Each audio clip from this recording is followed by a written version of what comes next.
connects you to your world like never before. Let your voice be heard. Once again, here's your host, Sterling Dwayne Ebanks.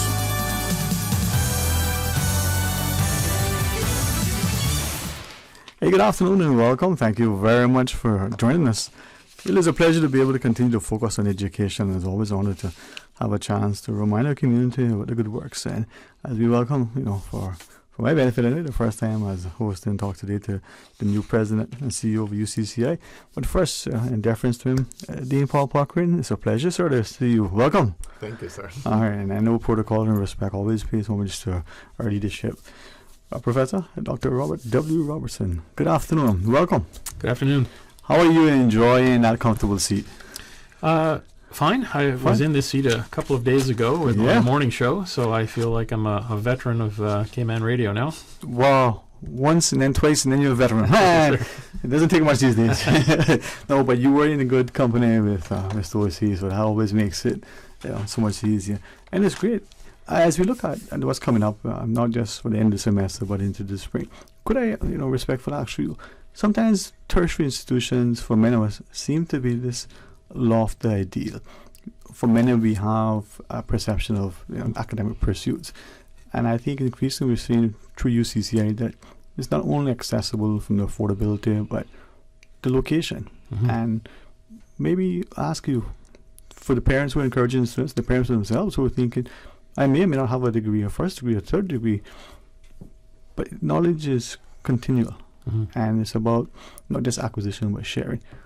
Share with them so that they understand that as we walk the campuses and encourage the students, it's about transferring that learning so that it becomes practical and real and realizable. Right. Yeah, I think you hit the nail on the head, really, and the dean and I think agree on this. The whole sort of picture of education is different today than it was 4, 5, 6 years ago. It's really about skills, and it's different because of technology, but also the post-pandemic era, and what people are looking for. And you can see in the U.S. and in Canada and elsewhere, enrollments are down at traditional universities because people are just voting with their feet. They don't have the time, the money to be able to go to what was a traditional, school. What we're focusing on and what the dean is really good at is to look at job-ready skills. Mm-hmm. So skills that you can pick up in a shorter period of time, but that are industry recognized, which I think is really critical. And so that's what UCCEI is focusing on. That's what we have been focusing on through the good work of the dean who's with us today. And that's what I think the customer wants, the student wants. They want to come in and get something tangible. They can go out to an employer and say, I have this certified a piece of maybe IT or a technical trade skills, and I'd like to work for you, and it's industry recognized, and that's critical. And that's what we really want to try to get across to young people in the Cayman Islands, either any age, basically, as a young person to me, but somebody who wants to go to work, and they need to have that upskilling is the key word you hear in the world today. They got to be upskilled. Well, Dr. Robson, before we ask Dean Parkrin to come in, that phrase, industry recognized, and I'll just use the limited understanding from the U.S. system. I know way back in the UK they talk about polytechnics and so on, but they have a way of terminology that, in sort of, Dean Paul would probably laugh and share that easily, but we think to some of the schools that they have over there where you work, at the end of the day, you graduated. From the Cayman context, though, is it that we're only looking at that thing again? We just love labels, TVET and the like. Or is it that it could be industry recognized from the AAT in accounting, industry recognized in the sense of other training that may seem much more academic? Correct. It's the broader picture for sure. So you just Google this term skills gaps, and you'll see the skills gaps in Canada, the UK, the United States. Employers are desperate for people with the right skills, and the skills can be TVET skills, IT skills, skills in accounting, all kinds of different skills. But every country is competing for people with those talents. And I had recently conducted some skills gap survey work in different parts of the Caribbean and the U.S. And the key skills that people are looking for, employers are looking for, IT. IT jobs are available, but people aren't trained or skilled. TVET jobs, plumbing, electrical, HVAC, those types of skills. soft skills, even soft skills, conflict resolution. So increasingly, universities and colleges are embedding courses with certifications in them into their regular program, and that's where we want to be ahead of the curve at UCCEI. Dean Paul? Yes. Ahead of the curve. Yes. And I think, thank you for having us first and Always foremost. a pleasure, And sir. it is against that background that we are also doing the labour market assessment that we would have spoken to, which is part of our SIMBID project. Right. And that piece of work, we are imploring those persons unemployed or underemployed and employers to complete it, because it helps us as a university to understand what are some of the training needs that we need to focus on for the future. It also helps us understand the skill gaps, as the president mentioned.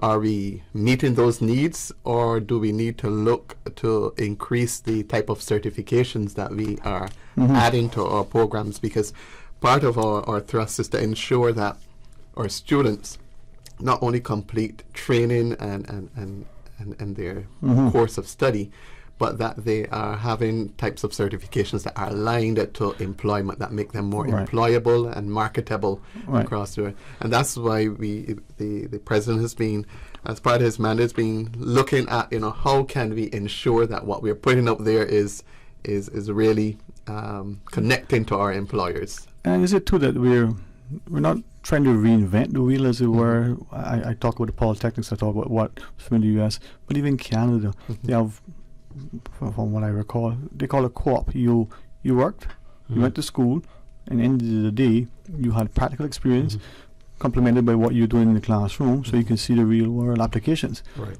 Sort of the same thing, but maybe a century later. Yeah. It's a shame for those of us who are a bit older, and I don't mean you. I mean, But thank you. I appreciate it. academic and trade-related programs have just kind of separated themselves over time to the point where it doesn't make sense anymore. And one of the things that I'd like to say while I'm here is to give the dean credit for the NCCER certification that we just received. To my knowledge, we're the first in the Caribbean to get that status, and that's a very important piece of the puzzle. It will help young people in the Cayman Islands get construction jobs, not only on the Cayman Islands, but with big companies like Disney, who operate ships that come in here. They're an NCCER shop, basically. So if you want to work on a ship as a carpenter or plumber, etc., you have to be NCCER certified for a variety of reasons, including insurance. And the dean has picked up on that. He's pushed the certification process to the point where we now have that certification. That's a real credit for young people coming through the programs at UCCEI now to be able to get that certification. And thank you for recognizing that. I mean, I've shared it with Dean Paul publicly, and it may not mean as much, but if others recognize it, this is what we talked about, and maybe more as sort of the practitioner, as opposed to someone who just want to commentate. If we have something that gives us transferability, whether we're employed here or in Germany, it doesn't matter. This thing tells that prospective employer or colleague, hey, I have the credentials. But to Dr. Robertson's sort of point, Dean Paul, is it that we are looking at the academic and the technical and vocational as two separate and distinct, as opposed to what I think, if you know math, you know math. Are you an accountant, an engineer?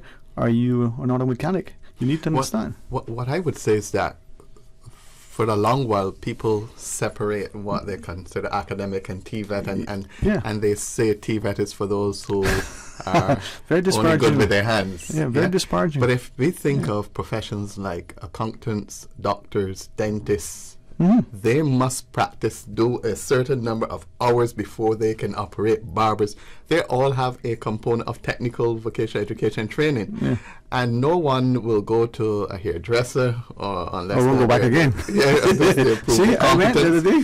If they will not go to a doctor. They will, they will inquire, have you ever went to this dentist? How are they, Are they rough in your mouth? Things like that. And so I think the conversation that we really want to help people to understand that technical vocational education and training is the key to economic drive. When we look at the Cayman Islands, the construction is what's driving a significant part of the economy. Tourism is driving the financial sector, and those three pillars are what require technical skills. Yeah, those persons need to have types of certification and remain current in them, in order to function and effectively. I'm sure there's a big conference going on with money laundering, and those companies all require their staff to be up to date and certified in those. And so I think when we get to that point, that understanding that all jobs require a certain amount of skill and proficiency, then I think we'll be moving in the right direction. Yeah, and then as we go into the break, perhaps I'll invite not just a discussion on what we talk about coming up for the spring semester, the registration, the importance of the accreditation, and some of the programming that I know you've allowed us to sort of through your presentations resemble, but otherwise get an insight. But I'll share with you a quick exchange with one of our listeners, picking up on the maybe they will read my mind, soft skills. And the person says basically, well, the soft skills, they're essential skills. And even though I'm listening to both of you intently, I'm paying attention to this device so that I can engage. I felt like I wasn't being attentive. And yet, that's the expectation. You multitask. Yes. You pay attention, but we were taught once, look at me, give me your undivided attention when you're talking, when you're so little things that aren't so little. Well, maybe when we come back after the break, huh? Stay tuned. Please rejoin us. For medical lab services in Cayman, go straight to MedLab. For a full range of medical services, pleasant, clean and comfortable environment, no long lines and affordable fees, visit MedLab at the Smith Road Plaza. Open Monday to Friday, 8:30 a.m. to 5 p.m. and half day on Saturdays. Call 949-7331 to make your appointments. For medical lab services in Cayman, MedLab. From boat days to beach gatherings, leave the catering to Subway. Choose from small and large sandwich platters, double meat wrap platters, and top it off with optional cookie platters for dessert. Or ask about our Subway box to go with the option of 6-inch or foot-long sandwich, 1 cookie, and 1 bag of chips. For all occasions and celebrations, let Subway focus on the food so you can focus on the fun. Visit subway.ky for catering options. Subway. Eat fresh. First, there was little. Then there was grand. But just maybe, the best was saved for last. Cayman Brack, the Pirates are coming! Friday, November 25th through the 27th. Friday, Heritage Day and Gimme Story at Spot Bay Community Cove starting at 10 a.m. and kickoff party at 9 p.m. at Coraline Club. Saturday continues with a family fun day at Scott's Dock, followed by the boat float parade starting at Buccaneers. Cut to the dock with fireworks show and after party at Tiger Bay Cafe. Sunday finishes with the Pirates Farewell lunch at the Alexander Hotel. They came, they partied, they conquered. Pirates Fest Cayman Brack, November 25th through the 27th. The offices of dermatologist Dr. Dwayne Porter will be taking appointments from December 2nd through the 10th at his Crew Road Clinic. Appointment slots are limited. Whether you're seeking advanced skincare, Botox, filler, cosmetic skin enhancements, or simply looking to reduce wrinkles, Dr. Porter offers a full-service dermatology and dermatological surgery practice. For more information, email dr.portercayman@gmail.com or call 946-9020 to book your appointment today. That is 946-9020.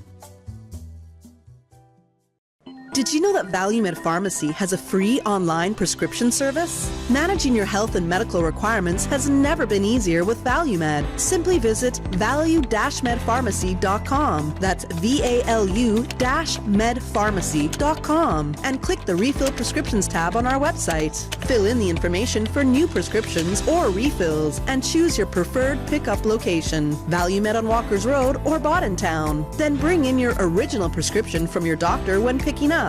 There's no need to stand in line and wait for your prescription. Save time and pick up prescriptions at your convenience by visiting value-medpharmacy.com. That's VALU-medpharmacy.com. Black Friday low price specials have started at Brand Source Home Gallery. Save on selected gas and electric laundry centers and laundry pairs. GE 27-inch gas laundry center only $1,199 and the electric $1,399. GE 24-inch front load laundry pair $1,879. Save up to $700 with special Black Friday prices. Now is the opportunity to replace the old laundry and save big. Hurry, limited quantities and these low prices end Saturday the 26th. Visit Brand Source Home Gallery at 209 Dorsey Drive in Industrial Park or call 623-5000 for details. Talk today. But I do have some questions. Talk today. Cayman Islands' foremost listeners participation program. Talk today. Because there are more questions than answers. What the public is saying. Waiting to take your calls right now. Sterling Dwayne Ebanks.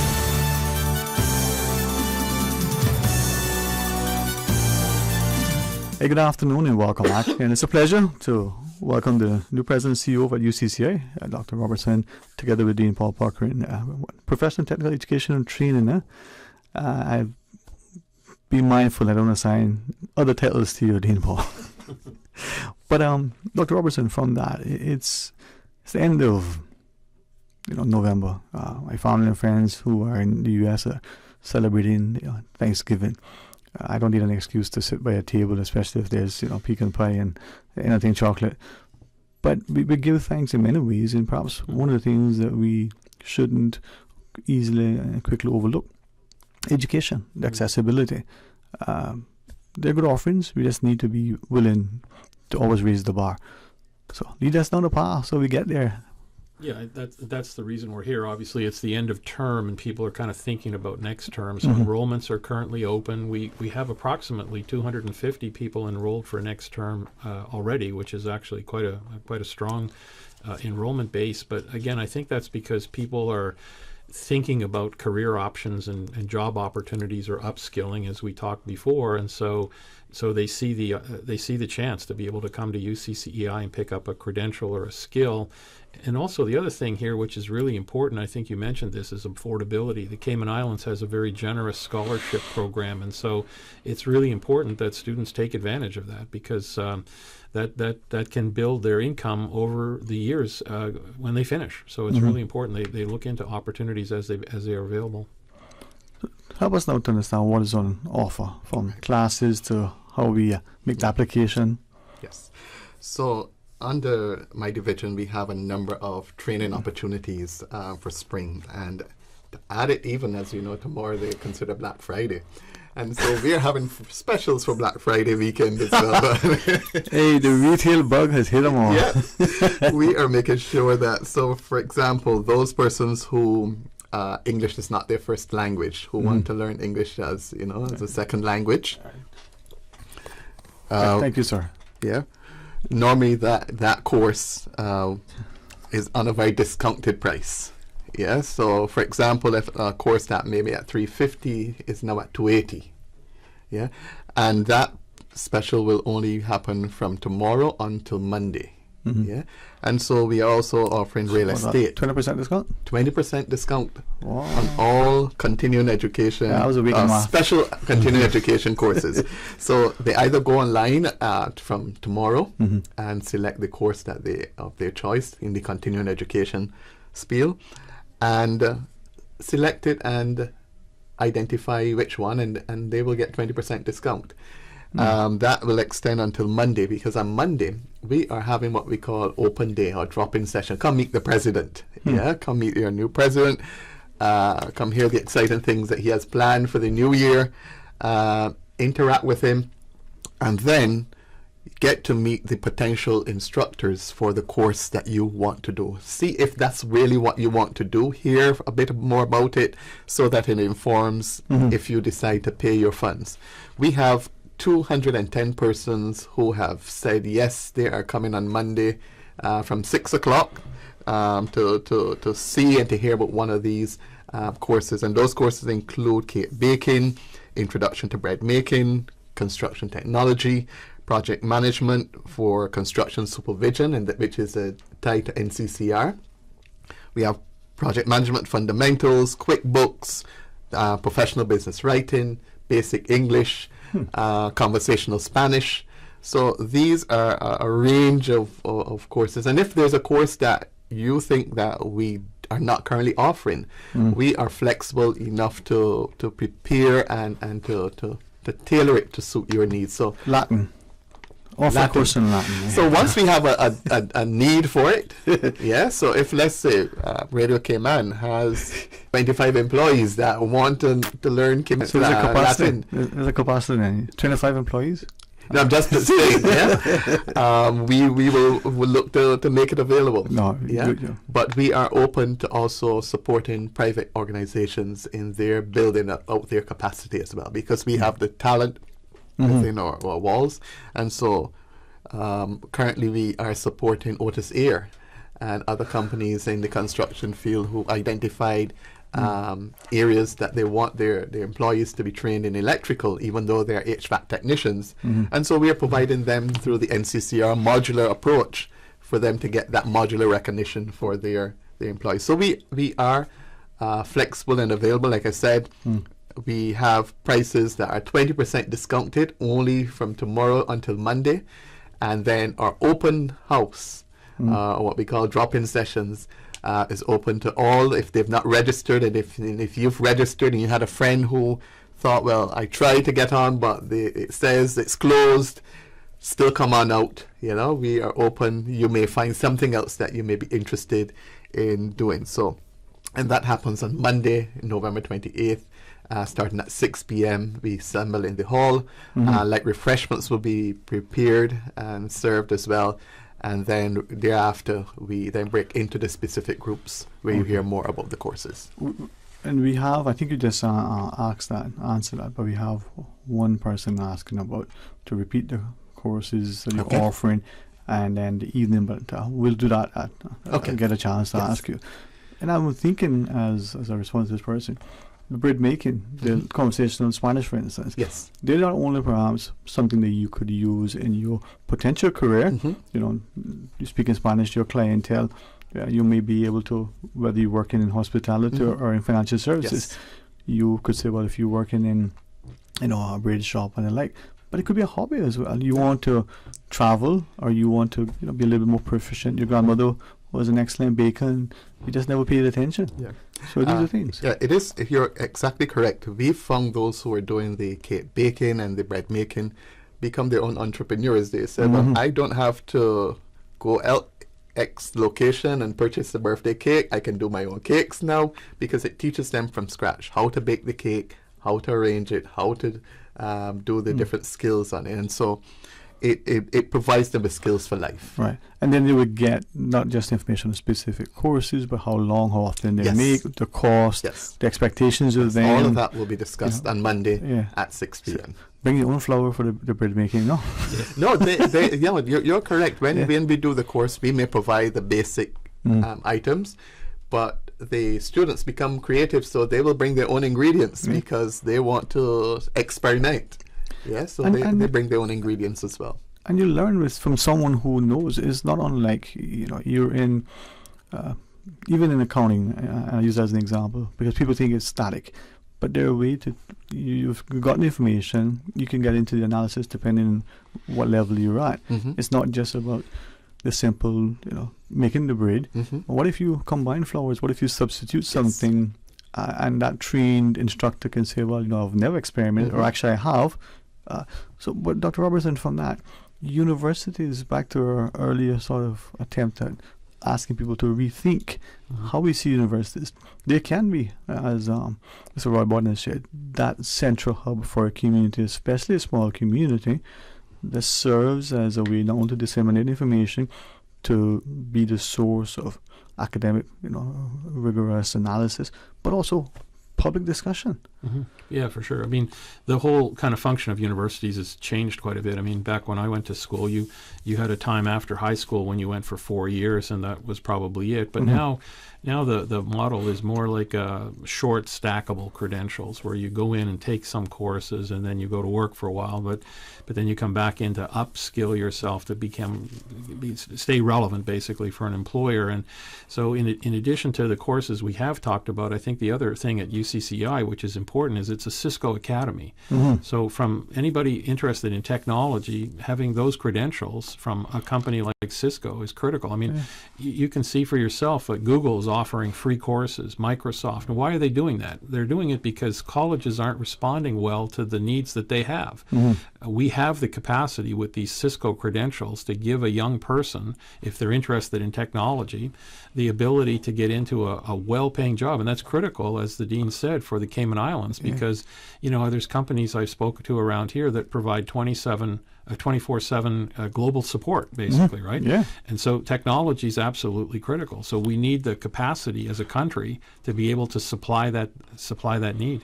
In asking you perhaps to maybe expound on that, I just quickly, from what you share, you're talking about the industry and the way they're asking academic institutions to respond, to provide, to cater to their needs as industry.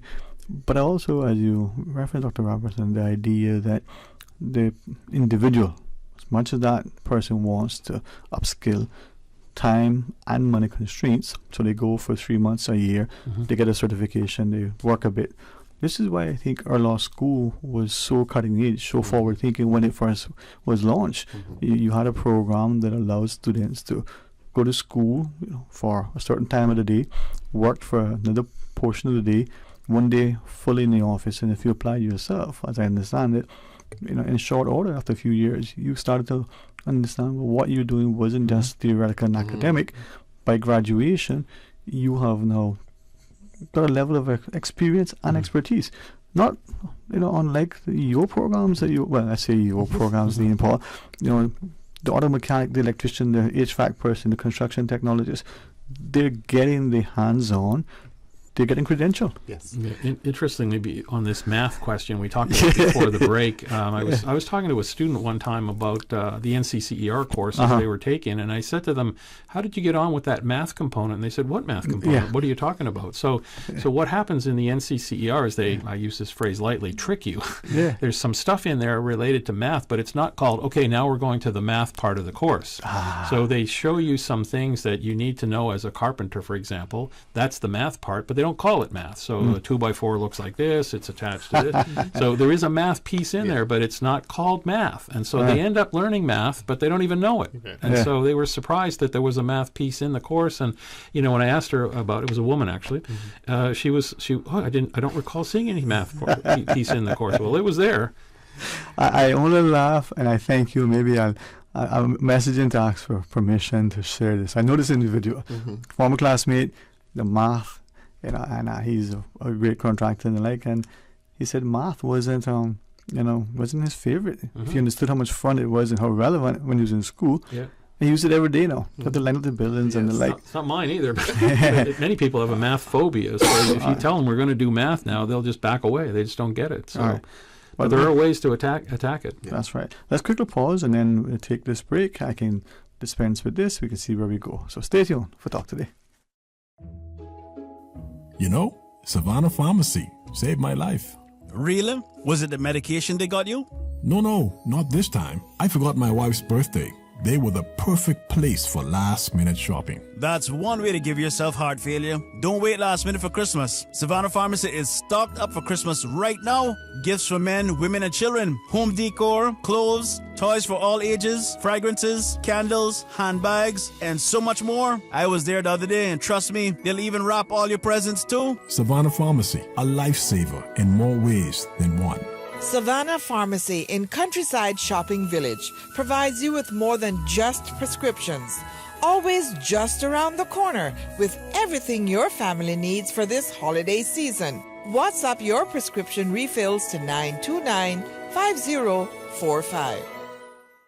When you're craving something big, something tasty that gives you that lip-smacking satisfaction, something that hits the spot, there is nothing better than a footlong from Subway. It's pretty tasty. Filling and full of flavor. Try our new sweet onion steak teriyaki with a twist. Or the classic chicken teriyaki. Top it with green pepper, onions, cheese, and that sweet onion teriyaki sauce, all piled on your favorite artisanal bread. Satisfy that craving with a footlong from Subway. Fresh, delicious, tasty, meaty. Let's make it a meal with a drink, chips, and cookies. There is nothing better than a footlong from Subway. For medical lab services in Cayman, go straight to MedLab. Blood test, x-ray, and mammogram, all of that is MedLab. Affordable fees and friendly service, a full professional team. MedLab is always comfortable, MedLab is always clean. For medical lab services in Cayman, MedLab. Wouldn't it have been grand if you had purchased land 30 years ago? It may not be 2020, but a perfect vision has never been more clear. Cayman Brac and Little Cayman, poised for growth with an eye on the future. Your land, your history, your future. Discover all that our sister islands have to offer.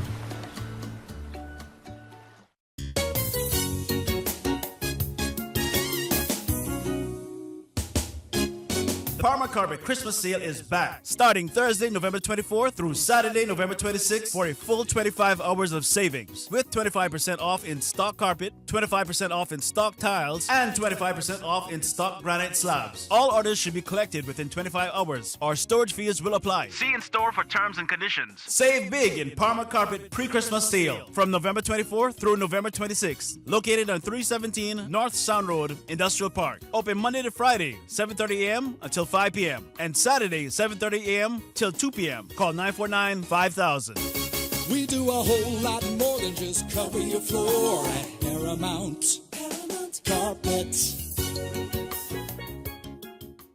Kirk Freeport's Black Friday weekend is back in their 50th year with the biggest Cayman sale of the year. Kirk Freeport Black Weekend deals are available from Thursday 24th to Monday 28th in all stores, with the biggest deals of all at a special reopening of Kirk Freeport on Cardinal Avenue on Friday and Saturday only, with up to 75% off all clearance jewelry and watches. From Thursday to Monday, you will find deals at La Perfumery and Strand locations, and you'll get 50th anniversary sweepstake entries on all purchases over $100. The 50th anniversary Black Friday weekend is our biggest yet. KirkFreeport.com for details.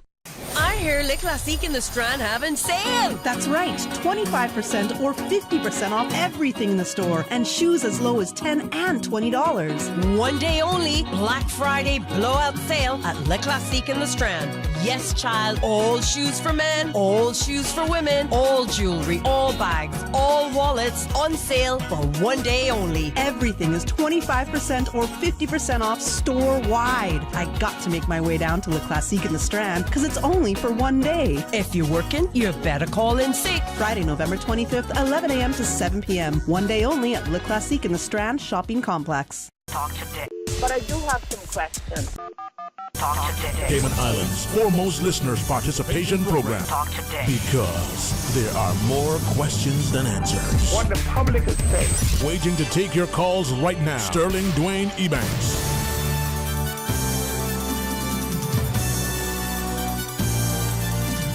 Hey, good afternoon and welcome back, and thanks for joining us, and thanks to Dr. Robertson, the new president and CEO of UCCI, and to Dean Paul Parker. And I'm going to read it correctly before I promote Dean Paul. You're familiar with him together with Mr. Julian over doing the Resemble program, but professional technical education and training. Mm-hmm. Almost a full title. If you put on your door, you have to get 2 doors. So we abbreviate it and call it PTEC. PTEC. Yes. It could be worse. It's a mouthful. But anyway, it's just that it fascinates, those of us who understand how important knowledge is.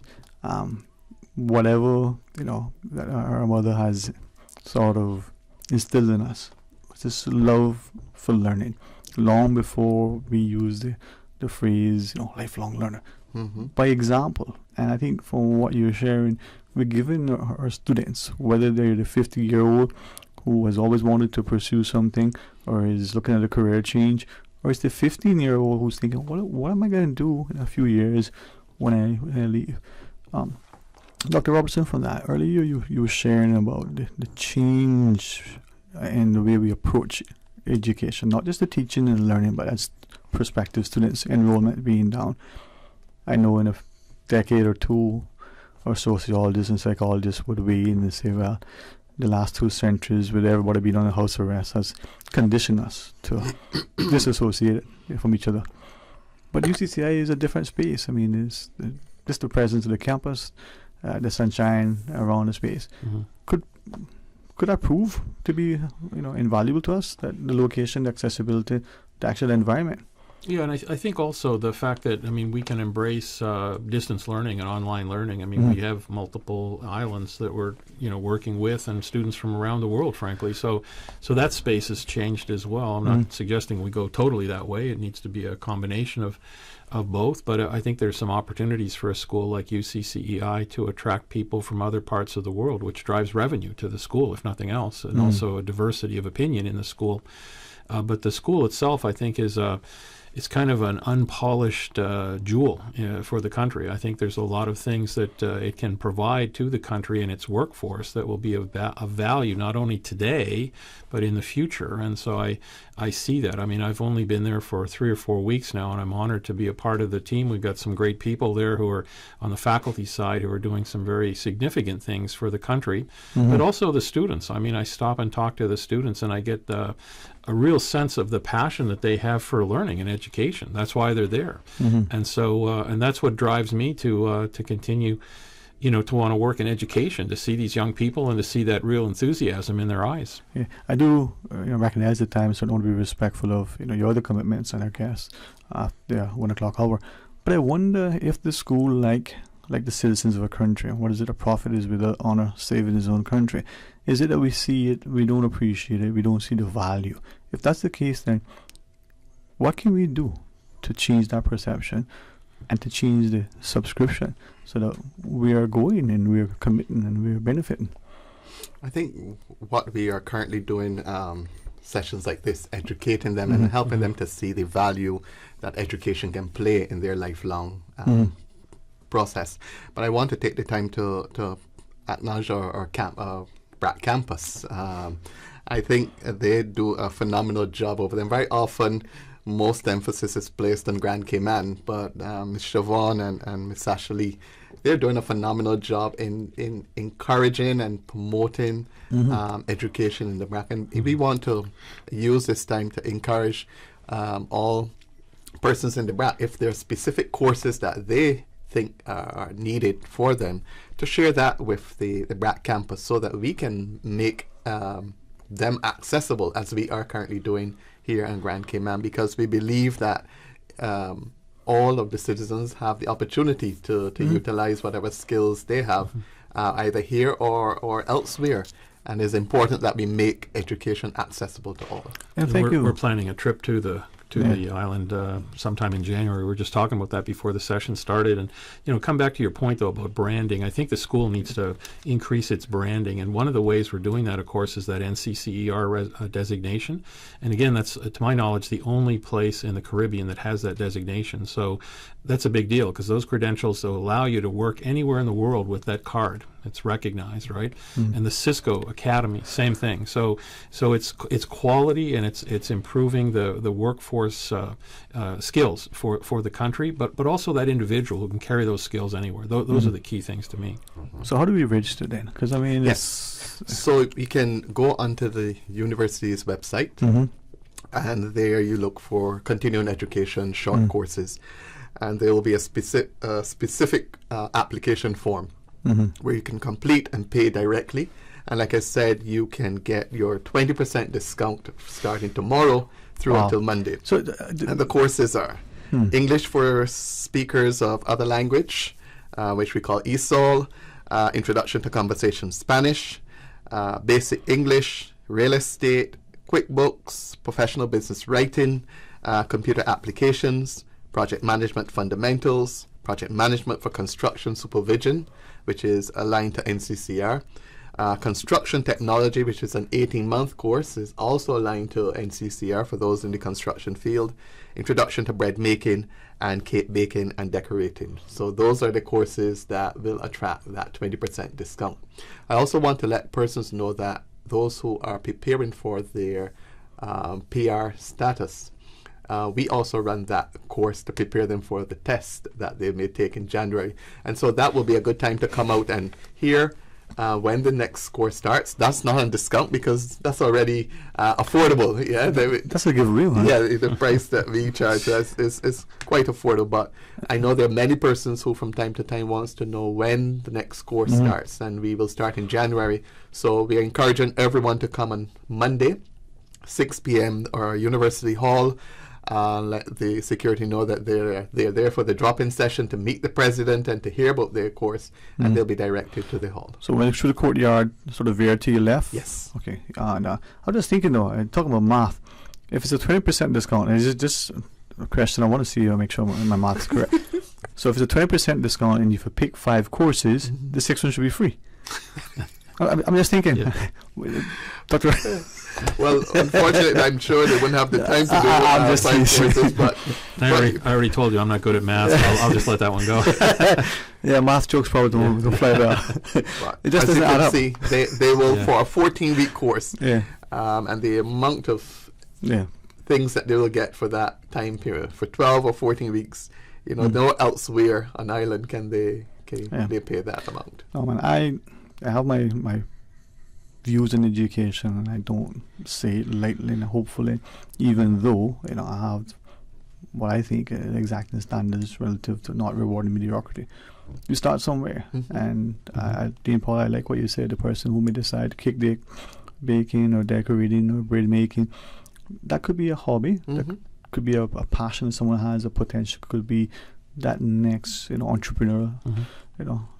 So that is especially crucial. with the cost of living rising. That could be a supplementary income for that individual. Yeah. I actually worked for a minister of education one time in the Caribbean who was a carpenter initially, but then went back and got a law degree in the UK and then became a member of Parliament. So. But he started with a trade because he needed income to help his family, and so that's how he got started. And then he decided to take on another opportunity when it came available. And this is with your Cisco Academy. This is with the NCCR, programming that you have, where again, harking back to the law school. Yes. For many people, they can take potentially a pay cut in order to pursue that education endeavor. For some, they need that income while they're working their way through school. Yes. We're offering something, to those, and your courses are in the evening. Yes. In many instances, you want to get somewhere, you got to start somewhere. Exactly. And we also want to encourage our daytime students that the spring registration is open, that they should take advantage to do it now before the Christmas break, because when they return in January, they may find themselves not being able to do the course at the times that they want to do, so to take advantage to complete the registration process. Well, I certainly appreciate both you coming in. Thank you for letting me be slightly distracted, but I hope that you've been comfortable and feel welcome. I trust the registration will go exceptional. We'll leave closing remarks to you, Dr. Robertson, if you wish. Any final quick thoughts? No, thank you very much. It's been a pleasure to join you today, and hopefully we can welcome more students into the school to their advantage. We're there to serve the students. Thank you. Thank you both. All right, to our listeners, get registered at UCCI, get your credentials. And if it's no more than you can bake bread so that we can break bread, hey, go right ahead. Sunday, 6 p.m., you get a rest because 24 hours later at the UCCI, you'll be ready to go and meet the president for the drop-in. Until then, I'll join us after the break and we'll tell you more. Today's biggest news. Radio Cayman. Your voice, your choice. Local, regional, international. This is Headlines from Radio Cayman's newsroom. Today's biggest news. With your latest headlines, I'm Felicia Rankin-Solins. Gimme Story Festival begins this Friday this year with a full lineup of Caymanian and resident storytellers at every event. 6 shows are set to take place at parks and beaches across all districts of the Cayman Islands between Friday, November 25th and Friday, December 2nd, 2022. In international news, an Algerian court has sentenced 49 people to death after they were found guilty of lynching a man wrongly suspected of starting devastating forest fires last year. The sentences are likely to be reduced to life in prison, as there is a moratorium on executions. In 2021, Algeria experienced the worst fires in the country's history, with multiple blazes killing 90 people. A new record has been set by a pet in southeast London as the world's oldest living cat. Flossie, age 26, of Orpington, was confirmed as the oldest cat by Guinness World Records, which said she had a human equivalent age of 120 years old. These are your headlines. I'm Felicia Rankin-Solins. For the latest in news and information, follow Radio Cayman on social media, Facebook, Instagram, Twitter. Download the Radio Cayman app or log on to our website, radiocayman.gov.ky. Radio Cayman is pleased to feature this special Sister Islands historical vignette brought to you by the Ministry of District Administration and Lands. Explore your history, explore your land, explore your Sister Islands. Hinton Roxroy Connolly was born in Creek, Cayman-Brac on 9th of September 1937. Fondly known as Big H to his family and friends, both a sailor and electrical technician with 5 years at sea and 29 years with cable and wireless, in January 1960, Big H married Cicely Dilbert of Creek, Cayman-Brac and had 5 sons. In October 1976, he was united in his second marriage to Francine Porter of Spot Bay, Cayman-Brac, and they had 1 daughter. Big H was a part of the band Eddie and the Beach Boys, and in August 1977 traveled to New York, where he recorded and published his album, A Quick Drink by the Pool Bar. Big H could always be found at the Hilton, his backyard kitchen, which he built in the late 80s to house in yams and cassava he cultivated on the bluff, later converting it into an outdoor kitchen which was named the Las Vegas Hilton. Big H spent the majority of his time at the Hilton, and you would find him playing his guitar and singing his heart out while sipping on his 345 beers. He was known for having many cook-ups with his famous beef and pork. On the evening of Wednesday, 18th September 2019, 9 days after celebrating his 82nd birthday, Hinton passed away peacefully at the Health City Hospital in East End, Grand Cayman. He was the proud father of 6 children, along with 17 grandchildren and 11 great-grandchildren.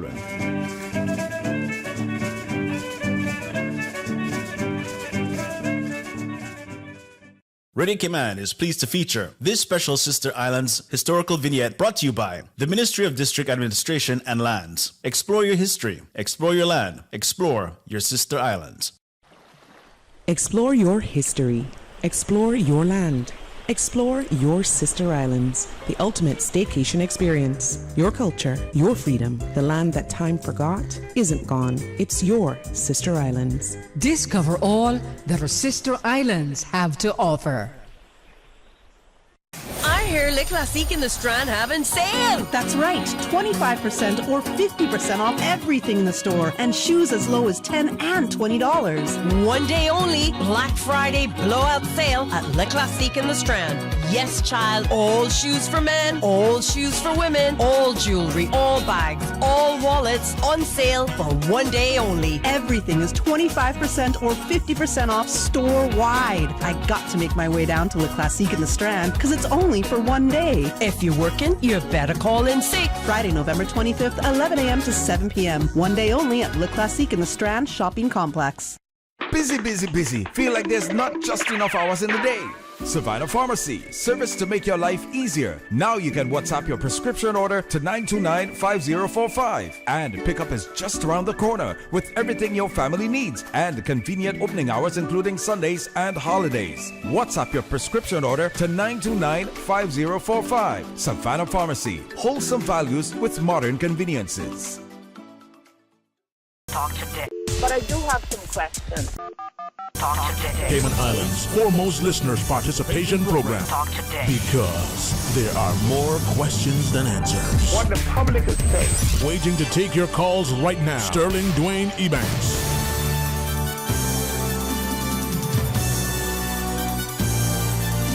Hey, good afternoon. Welcome back, and thank you so much for joining us. And thanks too for the opportunity just then to have a wonderful discussion with our team over at UCCI. And as we go into our next segment, I want you to stay tuned because for me, it's an opportunity to be reminded of certain things I'll share with you. But first, let's just take this caller that we should have access during the last segment.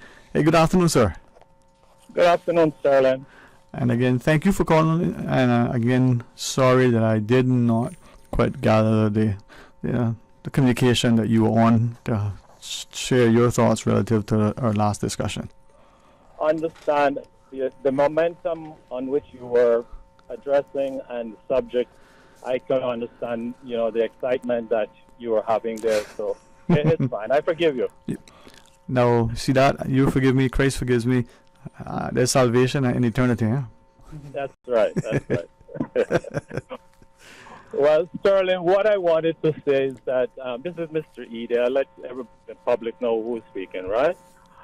And for years, I have been advocating for what I just heard on that segment a while ago. Mm-hmm. Yes, sir. The importance of vocational training, certification, and a platform where our young people can feel comfortable knowing that they have this opportunity, and it is not something that they have to be looked down on or by. Because in the future, like they were saying on the segment there too, education was biased and one-sided, and it was only the higher learning for being a lawyer, doctor, and an accountant, and those jobs that the prestige was around. But we have to remember that we are living in a world where we need everybody, and all skills are important, and everybody has a skill, and everybody should feel comfortable knowing that they can make a difference in their community, feel employed and feel satisfied with what they're doing.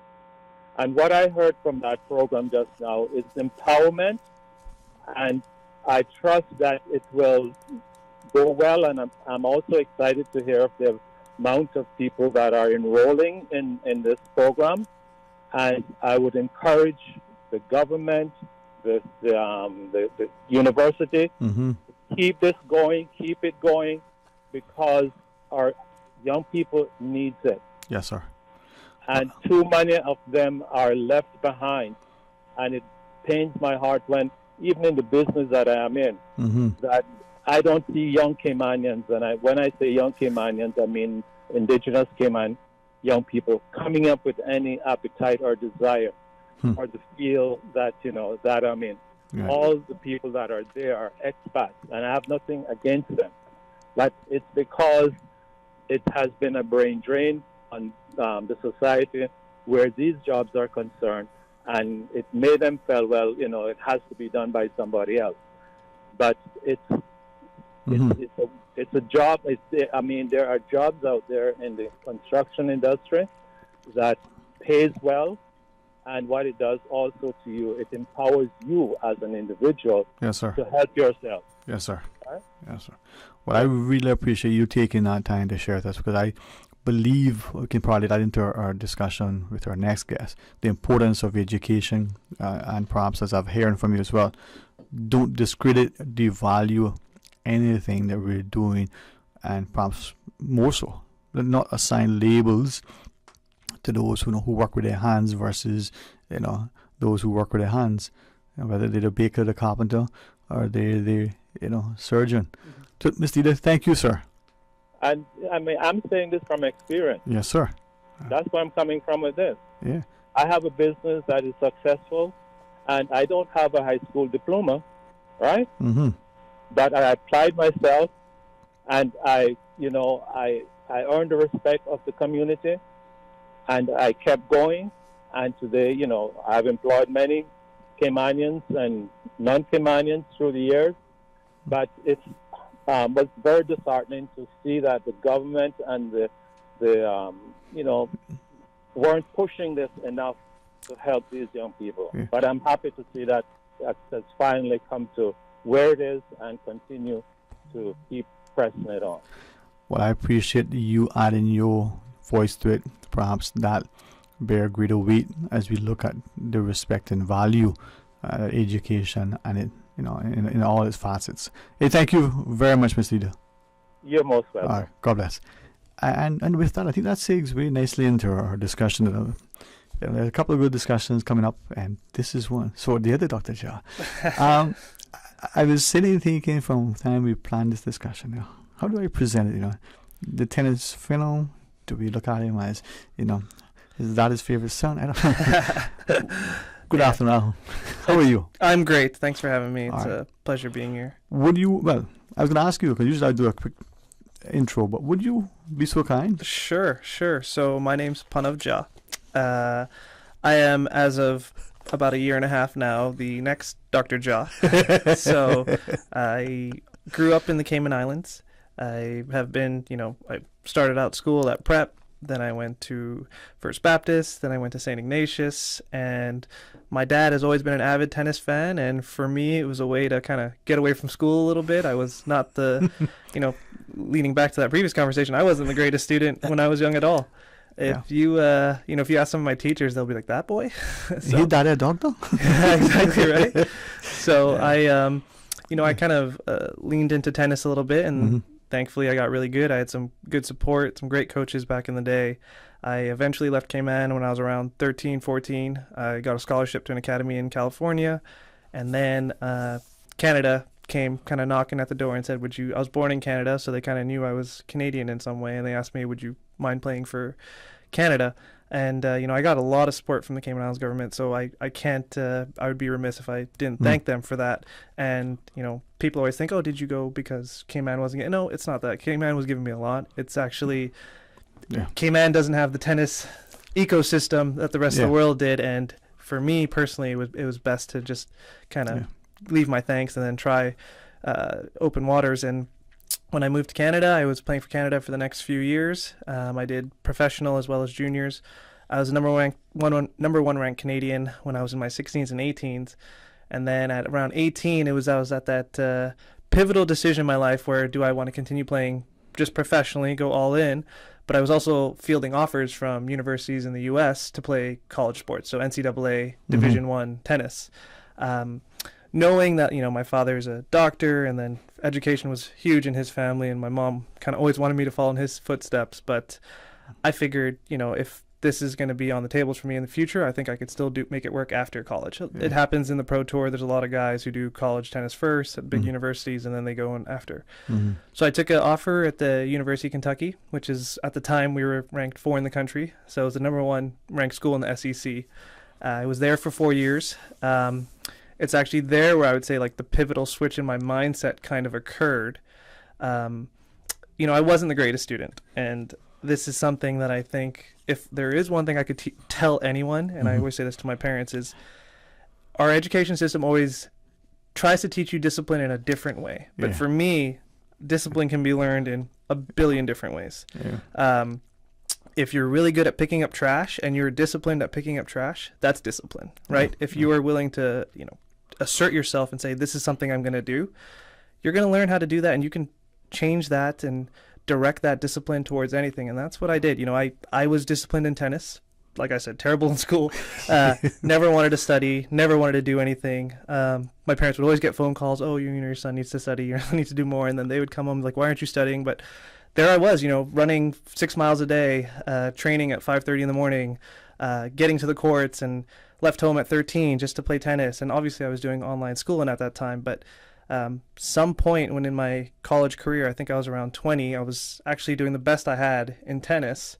And I remember vividly, I had just beaten a guy who was ranked 8 in the country, and I was around 30 in the country at the time.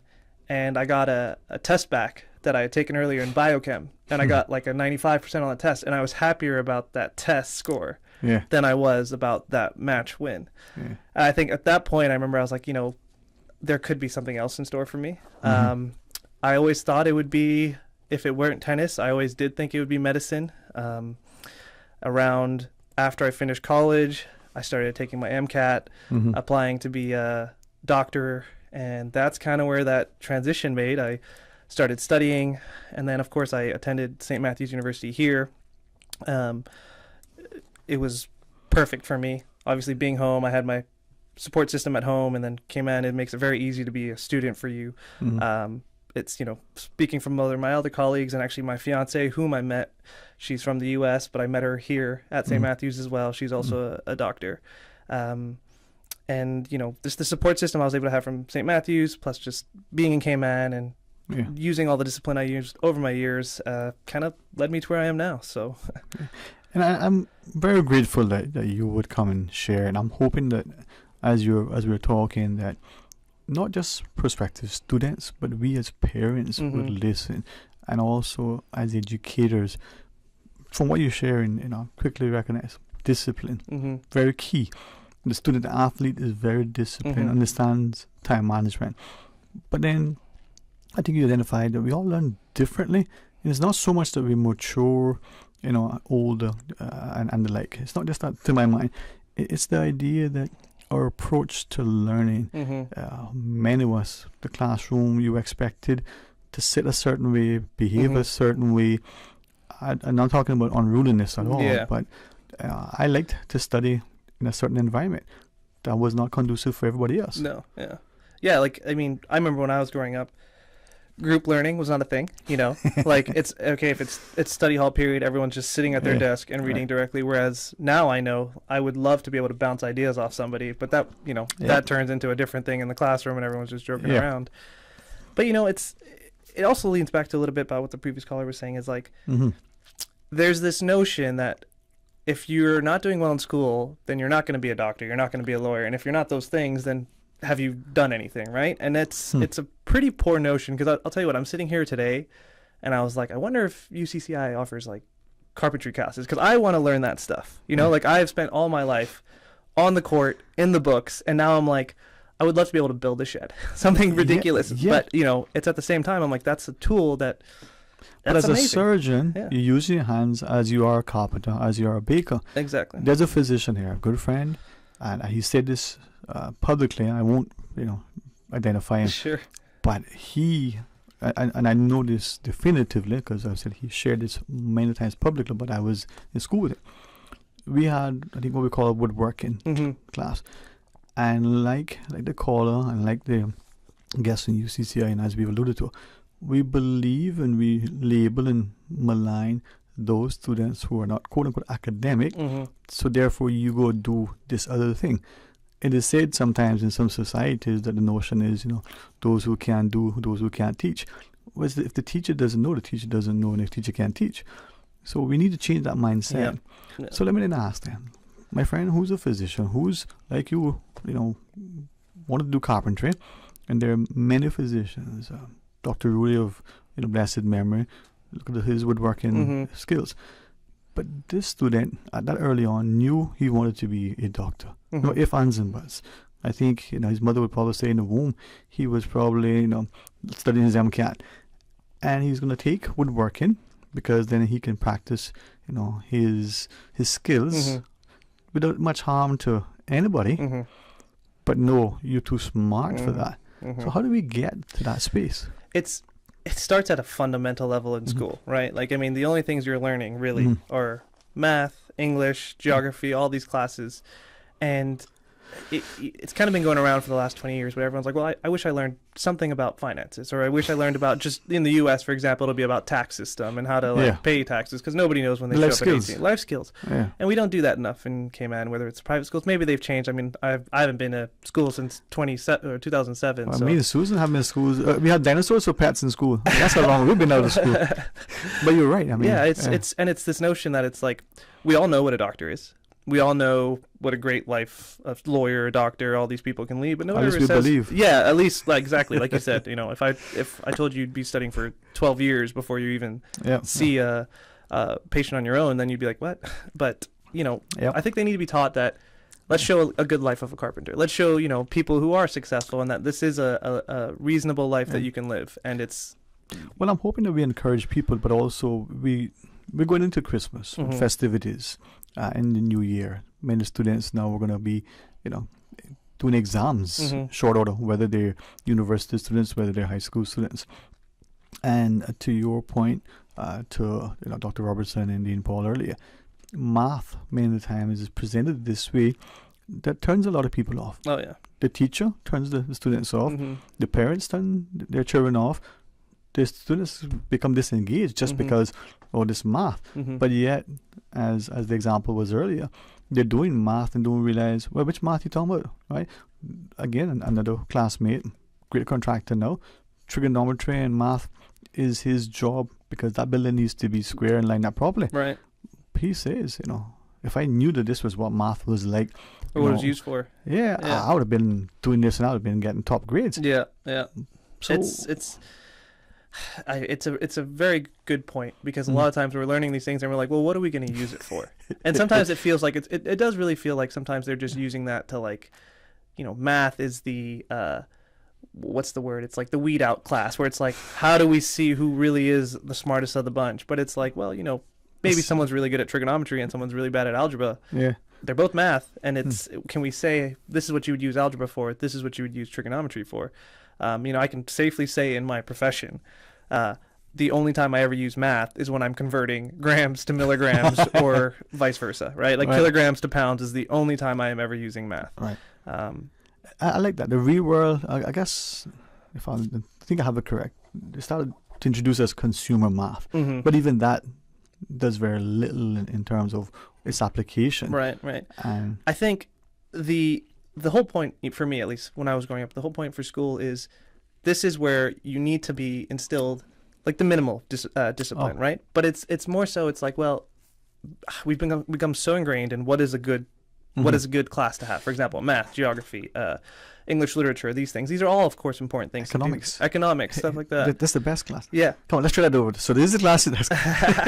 So, but we don't, we don't say, well, what can you do with this? And I think they do it when you're in, like, grade 1, but you're like, who in grade 1 knows that they, everyone wants to be an astronaut, everyone wants to be a fireman or something like that. And then as you get older, it's like, well, maybe don't be a fireman, or maybe don't be a garbage man, or whatever they'd say. But these are all things that you're like, well, how would you transition this class into something that you would probably want to do? So did you know what you wanted to be when you were young? No. Well, so like I said, for me, and I'm speaking from experience, is I really did not like school. I really did not. I didn't sit still. I wasn't the greatest studier or anything, but I did find that there was classes I enjoyed. But for me, tennis was the escape. It really was. It was. You could talk to my dad about it, but he had the hardest time. I'd be like, Dad, can I go play tennis? He's like, did you study? It was always like, did you do this first? And then eventually, I think he started to realize he's actually really good at this. And it's funny because when I told him I want to be a doctor, he's like, don't do it. And I'm just thinking of, like, what fathers, their son tells their father I want to be a doctor, and he says, no, it's okay. But I think because he had done it for so long, he realized that the hardships that it takes. Yeah. But I didn't know. I didn't really know exactly what I really wanted to pursue. I think once I knew that I had the discipline and I felt the confidence to do anything, that was the biggest thing. And I knew medicine, especially when you do it through the U.S., it's kind of one of the most rigorous, hardest systems to do, just because of all the training and the competitiveness. And I knew that I couldn't sit myself in an office, and I wanted to be a professional in my own personal life, but also I wanted to help others. Yeah. I wanted to come home at the end of the day, even if I didn't, get a thank you, or even if the patient doesn't know about it. Like, it felt personally, I felt I can, and I don't needed the thank you, but I wanted to feel like I'm doing something for somebody. What with that then? I mean, you're here, you're in Canada, you're in the U.S. Now you're working in the U.S. in a hospital. Only to whatever extent you wish to share. Those of us know, but again, the reason why I'm asking is I want people to appreciate that very similar to our seafarers, our fathers, grandfathers, they left there, and their university, their education was the ship. They had almost, a semester at sea, except that semester maybe in decades, and they were learning, and they worked, and they got experience and expertise. Some settled in Europe, some in the US, and many came back here. That's the sort of education, right? So you've taken that, benefited from it, and now you're in the U.S. Sorry, the weather is not good over there now, but where you are. I don't mind sharing. So I'm a PGY2 resident in family medicine. I plan to pursue a fellowship, which is like further specialization in sports medicine, obviously, given my background. I live just outside of Chicago. I work at a big hospital system there. And, what my future goals are is I always talk about this amongst, but Cayman will always be some sort of home for me, and I always want to, especially my fiance now, she's like, we could probably avoid that weather, and but no, we both plan to eventually come back, and the reason the U.S., like you said, I've always felt that in order to provide the best care, you will take the best opportunities you have. Of course, right? Yeah.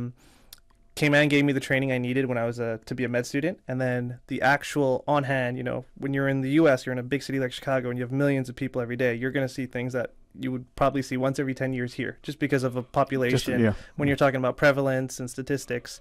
And I need to see those things, and being in the U.S. has allowed me to see those things. So the future for me would be that I've got so much confidence in what I've seen and what I've done, and I've done 1,000 of these things, that when I'm here, I don't blink, right? It's when I do come back, that's what I want. I want to be able to be like, I've seen this. I'm not second guessing. And of course, you have to be humble enough to say, I don't know, and then refer out. Right. But I think I want to be confident in my own training and knowing that when I do have a patient in front of me, I am 100% sure that you're in the best hands. And this is, I'm glad you remind us of the importance of not just the humility. You know what you know. Only thing you know is you don't know what you don't know, right? But as you share that, if we as a country can leverage our resources and build those bridges, our people can interact. I always thought that, as a reference to semester at sea, that is actually a thing. But I always thought if we could take our students, even our high school students, once we have maintained that connection, they can spend time in another jurisdiction. The bigger the place, the better it is for them. Give them that real world experience. Right? It's nothing short of the best teacher is experience, right? Failure experience, you fail more than you succeed, and it's cliche and maybe a bit corny, but it's true. I can't imagine. I think after so many exams, my mom would tell you how just heartbroken I felt. And I ended up passing, and it's just you just feel like you're not doing enough, and then eventually you're sitting somewhere, you're like, hey, I think it's almost like Stockholm Syndrome. You feel like an imposter. Do I really belong to be here? But the experience is what teaches you. When you're just studying books and you're kind of just passing tests, you're like, this isn't. But when you're somebody who's been through it, tried and tested, whether it's overseas, whether it's in Cayman, because Cayman itself has a lot of trials and tribulations that people need to deal with, and I can't speak enough of that sort of training, which hopefully, the younger future generations want. Something I've been thinking of, and I'll try to hopefully say it properly. I mean, for me, even though I understand when you say to someone, well, don't mean an offense, it still be offensive. Even when you're saying, well, let me see how, and it can still be represented, misunderstood. But the Cayman context that we know, relative to academics and to sports, it is a very small pond. We could specialize in, say, the best football place in the world, but not everybody wants to play football. But even if we do that, there are other great footballing places that we could benefit the resources that they have, the techniques, the training. With you being here, getting your formative sort of intro, then you get off the can and blossom. I wonder how we can take that and ensure that our people. It's a really good question, and I have during my med school, actually there was a time where there was a new and upcoming juniors for tennis here in Cayman, and I knew that I wish I had me when I was that age. So I remember training them I had a 3-month break, and I wanted to train them, and the hardest thing was to just get them to believe in themselves. Yeah, and I would tell them, I'm like, listen, you guys can do this even if I'm not here, right? The system's in place, and Lord knows that Cayman government will help. I will, once again, attest this till that day. Nobody in Cayman government really knew how tennis juniors worked or anything, and we just had to show them. I was like, look, he's number one in Cayman, obviously, but he's also, I'd gone abroad and won some tournaments in Cuba, so I was technically maybe top 5 in the Caribbean at 14, and I had to show them, and they were like, listen, you've shown us, and let's help you. And they gave me some funds so I could travel and figure this all out. And but it's just the belief system that, because you don't see it, you don't see the top tiers, you don't see the next levels, you don't see the guys, well, what can they do with this? Then they just as they get older, they're told, oh, you have to study, you have to go GCSE, and it's fine, but it's I wish there was some way. So let me then ask you, is it a case of two things? One, the value system. The country, and I say this as a parent to parents, we as parents, we say to teachers, well, did you get through the curriculum? Did you get an A? We have this expectation based on a limited understanding. And I'll reference that by thinking back to the early days.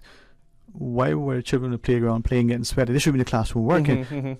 To friends who are educated saying, well, do you realize what they're learning out there? Okay, what do you mean what they're learning? So you sort of think because you've been better informed. Yeah. So it's the value system, but is it also true that amongst us, inherent in our value system, we discredit each other? And I've said this 1,000 times until I hear a genuine apology. I won't say until then I'll stop saying it. The Compass had an editorial, and it said, Cayman should never expect to win a World Cup, a gold medal, Olympian or whichever. And I thought, you may as well have took everybody in the center of town and got, swamp water and thrown them. Yeah. But that's when you can magnify your people, because you can identify them. You were one in, maybe 15 people in the country at your age playing tennis. Yeah. Right? Maybe at that time, I think there's maybe one other, and he went on to be a professional squash player. If you were in Canada, you were one in probably a million, perhaps. Yeah. You get lost in the shuffle. Yeah. Right? So the jewels can shine, but we highlight, the bad behavior. Yeah. It's like you said, it's tough to, because we do this a lot. I mean, we're, an island who, whenever we have, for example, they'll bring down Usain Bolt to show everyone that how fast this person can run. Or we used to do tennis exhibitions back in the day, and they'd bring these old time legends. But it's, it's tough to get both parents, because, I always say this, nobody cares about their child more than a parent, right? So it's like when you see these parents who are tough on their kids, and when they're like sports and whatnot, there's levels to it, but there are, this person probably cares the most about that child. And it's hard to get them to buy in sometimes to it, because they're also taught as a parent, they're like, no, your son needs to study, and he's like, oh well, he's got tennis one day a week. But it's like, when I was young, I told my dad, you're dropping me off at the club at like 2:30, and you're not picking me up till like 7 p.m. So I was there for just 5 hours, whether I was training or not. I was just there. And it took him a while to buy in, but eventually he did. And you can't expect that with the current way the system goes, the way that you're told this is how life is, this is how curriculum, this is how you get a good standing in life, this is how you get a good foundation. And that's true. It's just I wish people, and I say this to my fiance currently, when we do expect to have kids in the future, I'm like, there's a million ways they're going to do well, and we can't just buy into the whole system that this is the only way. And I wish schools, I don't know how that would change. Maybe it's a government intervention. Yeah, right. Yeah. This is where you announce your campaign. You'd help me, right? Yeah. So, but it's, and I really think that it's understated how much any path can lead to success. Well, the key as we go into the break, and thanks to Ms. Susan, is parental support, community buy-in, and the idea that, there are many ways to learn. Back to math, you can get to, 2 + 2 = 4 in many different ways. But we want to know one way or two ways. Are we willing to explore that there may be infinite ways? Maybe not. All right. After the break? Sure. Yeah. I'm going to joke with him, the other Dr. John. No, we'll talk to him some more. I really appreciate you sitting with us. For our listeners, the phone lines are open. If you are as enthused and as encouraged, 949-8037, toll free with the compliments of Flow, 1-800-534-8255. Please join us after the break. First, there was little. Then there was grand. But just maybe, the best was saved for last. Cayman Brac, the Pirates are coming! Friday, November 25th through the 27th. Friday, Heritage Day and Gimme Story at Spot Bay Community Cove starting at 10 a.m. and kickoff party at 9 p.m. at Coral Isle Club. Saturday continues with a family fun day at Scott's Dock, followed by the boat float parade starting at Buccaneers. Cut to the dock with fireworks show and after party at Tiger Bay Cafe. Sunday finishes with the Pirates farewell lunch at the Alexander Hotel. They came, they partied, they conquered. Pirates Fest Cayman Brac, November 25th through the 27th. For medical lab services in Cayman, go straight to MedLab. For a full range of medical services, pleasant, clean and comfortable environment, no long lines and affordable fees, visit MedLab at the Smith Road Plaza. Open Monday to Friday, 8:30 a.m. to 5 p.m. and half day on Saturdays. Call 949-7331 to make your appointment. For medical lab services in Cayman, MedLab. It's November, and November is Gimme Story. The Cayman National Cultural Foundation presents in your district Gimme Story. 6 evenings of free entertainment for the entire family. November 25th through December 2nd, featuring the best of Cayman's homegrown storytellers. For more details, visit artscayman.org or check us out on Facebook and Instagram at Cayman Culture. Remember, vote best fried fish in each district. Did I mention you get in for free? And we're starting on time. So hurry up, Gimme Story. This gonna be good. Your Radio Cayman 6 p.m. news, Monday through Friday, is brought to you by Logic. Your life connected. We are in the hurricane season, and knowing what to do after a hurricane can be as important as preparing for the storm. After the passage of a hurricane, seek medical attention if it is needed at hospitals and clinics for those persons who are injured. Do not touch power lines and cables that are down. They may be active. Report them to 911 or the utilities emergency hotlines. Broken tree limbs should be removed from around homes or buildings if possible. This hurricane information has been brought to you by Breeze FM and Radio Cayman. Talk today. But I do have some questions. Talk today. Cayman Islands' foremost listeners' participation program. Talk today. Because there are more questions than answers. What the public is saying. Waiting to take your calls right now. Sterling Dwayne Ebanks.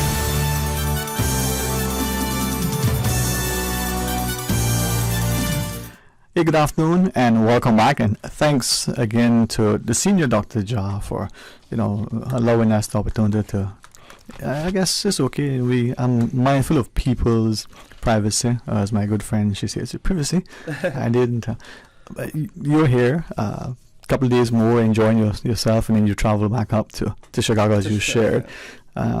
Leave some of the cold weather, take back some of the warmth, right? I don't know if everyone would be happy if I did that. But it's encouraging to listen to your journey, your passion for tennis, and for me to hear a parent probably saying, "Oh boy, wasting his time, but I'm going to be right there." Yeah. But being involved and engaged, attentive, and yielding in a sense, making a big sacrifice. Yeah. Because I think for most parents, when that child isn't right there, almost in their arms, whether you, as a child, 90 years old, that parent's still there, you're still a parent. Yeah. So kudos to your parents, man. Yeah, no, it is. They don't get enough credit, I think. At least for me, I always, it's as a kid, you always want to tell them how happy you are, but then when it's happening, you're not as enthusiastic. But it's only as I realized later on that the person who always had my number one interest was my father. Yeah. Without a doubt. He, whether it was I want you to study, and then when it was I want you to play tennis, it was always been him, and he's always been my number one supporter. He would have gone to Can I ask though, and Sure. perhaps not so much for your response, but for us as parents, whether it is that case where for whatever reason there's that one primary parent, maybe the only one, but in the cases where there are two partners, you need to work together. Understand where you have differences as to approach, but be on the same page for that child's just overall, It's funny because and I actually say this to. I always bring her up, and I would have loved for her to be here because she also had an interesting journey. My fiance, next time. Yeah, she used to be. She's probably the beach, don't they? Yeah, she's literally at the beach right now. So. Actually, my brother called and said she's okay. She actually used to be a professional figure skater. Mm-hmm. So she did the same kind of similar path where she was in figure skating, and that's kind of all she wanted to do. And then she did it in college as well at Massachusetts University. And then somewhere along the line, it shifted. Her father's a physician. It caught into her mind that maybe she wants to do medicine. And we talk about it today where I'm like, listen, we're putting our kids in sports, and it doesn't matter what sport, right? Yeah.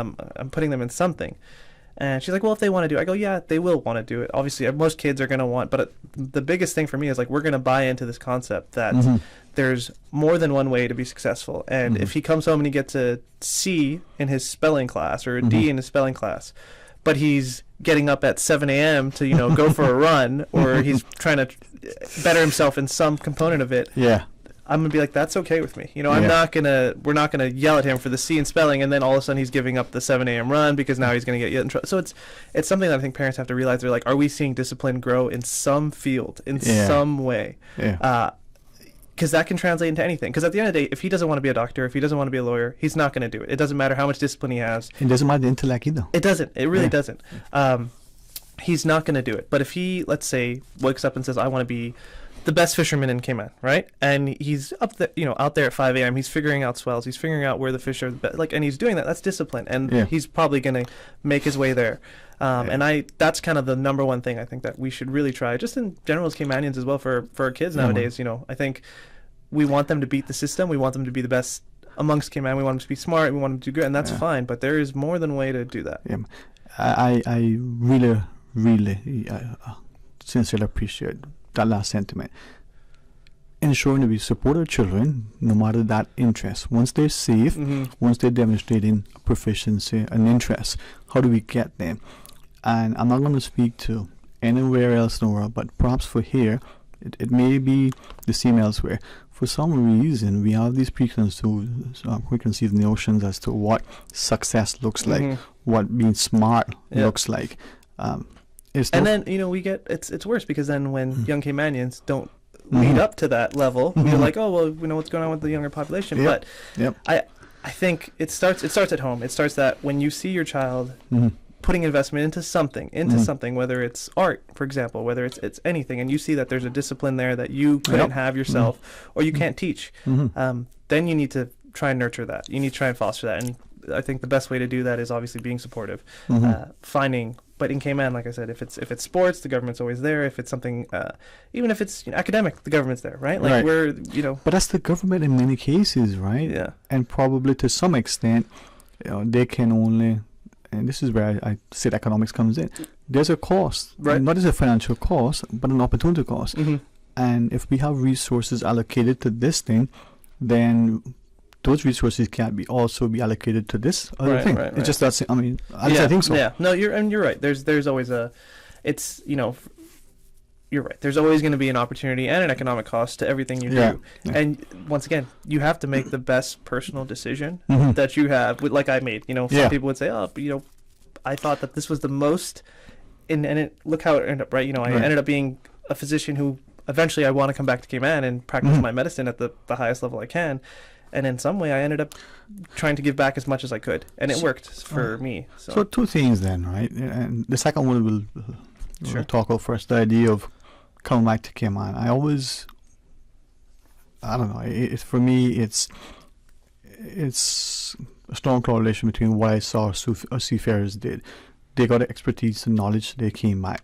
The financial sector at one point, accountants in particular, they would have the staff based in Cayman seconded to the New York office or some other space in place, getting experience, right?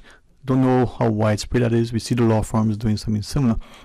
But if we do the same with our students and with our, even our young professionals, listen, you're going to go away for 5 years. We could potentially lose them for a bit, but they gain so much more. Yeah. And we benefit as a society because they now have experience. I mean, 100%. I could probably count on my hand right now how many Caymanian doctors I know in the U.S. probably amongst my generation. And the same thing. Anytime I talk to any of them, they always say the same thing amongst their colleagues is that they're like, where are you from? Cayman? How many people live there? And you're like, what? You're a doctor? You're here? It's kind of word of mouth. And then when that person comes back to Cayman, they've basically brought our culture over there, and then they're bringing it back with their expertise. It's something that's pretty invaluable. I think going abroad and learning is never a bad thing. I think sometimes people think, oh, it's like, you're using our resources and then maybe going there, but it's expertise that we bring to Cayman. It's teaching you're going to bring to Cayman. It's patient care you're going to bring to Cayman. But look at what happened in the reverse, all right? We got people who come here for however long, they benefit in whatever capacity, and at some point they take that to wherever they go, right? Why are we not doing the same thing, right? And to sports is the second thing. Many of us, again, I'm just speaking to parents, and if a parent is offended, although I apologize, ask why you're offended. Many of us will say to our children, that's a good hobby, keeping you fit, but you need to get a proper thing to do. Worse yet, if it's something artistic. Good that you're playing the piano and beating the drums, because we know they play the drums, strumming the guitar. But then you gotta get a real job. Yeah. And that's a tough. I mean, that is something that I know personally I'm going to change with my kids, but that is a tough sell for most parents, especially in this day and age. Yeah. And I think it just starts with experiences, meaning you meet somebody and you talk to them, and they said, my kid did this, and then he did this, and all of a sudden he's this. When I talk to parents as well, I try to tell them about the tennis, and I could see it in their eyes. They're like, oh, it's like a fun hobby. I'm like, no, he's pretty good. You should really let him lean into this and let him go. And it takes me saying it to them kind of buy into it. And I think the same thing happened to me when I was younger, thankfully. Yeah. Somebody told my dad that I was like, he's actually pretty good. You should kind of, I was like, oh, okay. Well, I guess the listeners probably cued in. I've known of you from afar. Right. I think your parents, your father, just a wonderful person, not just a wonderful physician, but just a wonderful father. Yeah. So in preparation for a discussion with not your parents, with these others' consent, let's say like having this discussion, I want to get a perspective. Some of them are friends who are educators, still in the system, retired. Some are connected to schools. For me, the pillars in a society is and probably forever will be simple: strong education system equal to strong healthcare system. The mines, and whether they're gold, whether it's the oil in the fields, it doesn't matter. The people are healthy and educated, those things make no sense. How are you going to benefit? And I asked them, what do they think is the single, right, most critical thing in our schools that are impeding, somewhat hindering our children's success? I thought they were going to say parents. I thought they were going to say lack of, support in terms of financial and otherwise. You know what they said? Take a wild guess. Something along the lines. Teachers? No. Teachers. Yeah. Oh, okay. And one sat me around. She said, "I'll tell you what it is. When you're younger as a teacher, you're enthusiastic, and you see things. Sometimes you get older, you become jaded because you want to either A, if you're in a government system, make the money, and even with the pay. But she had some other views relative to the pay. But teachers influence students knowingly, but sometimes the comments that we make, how that impacts a child.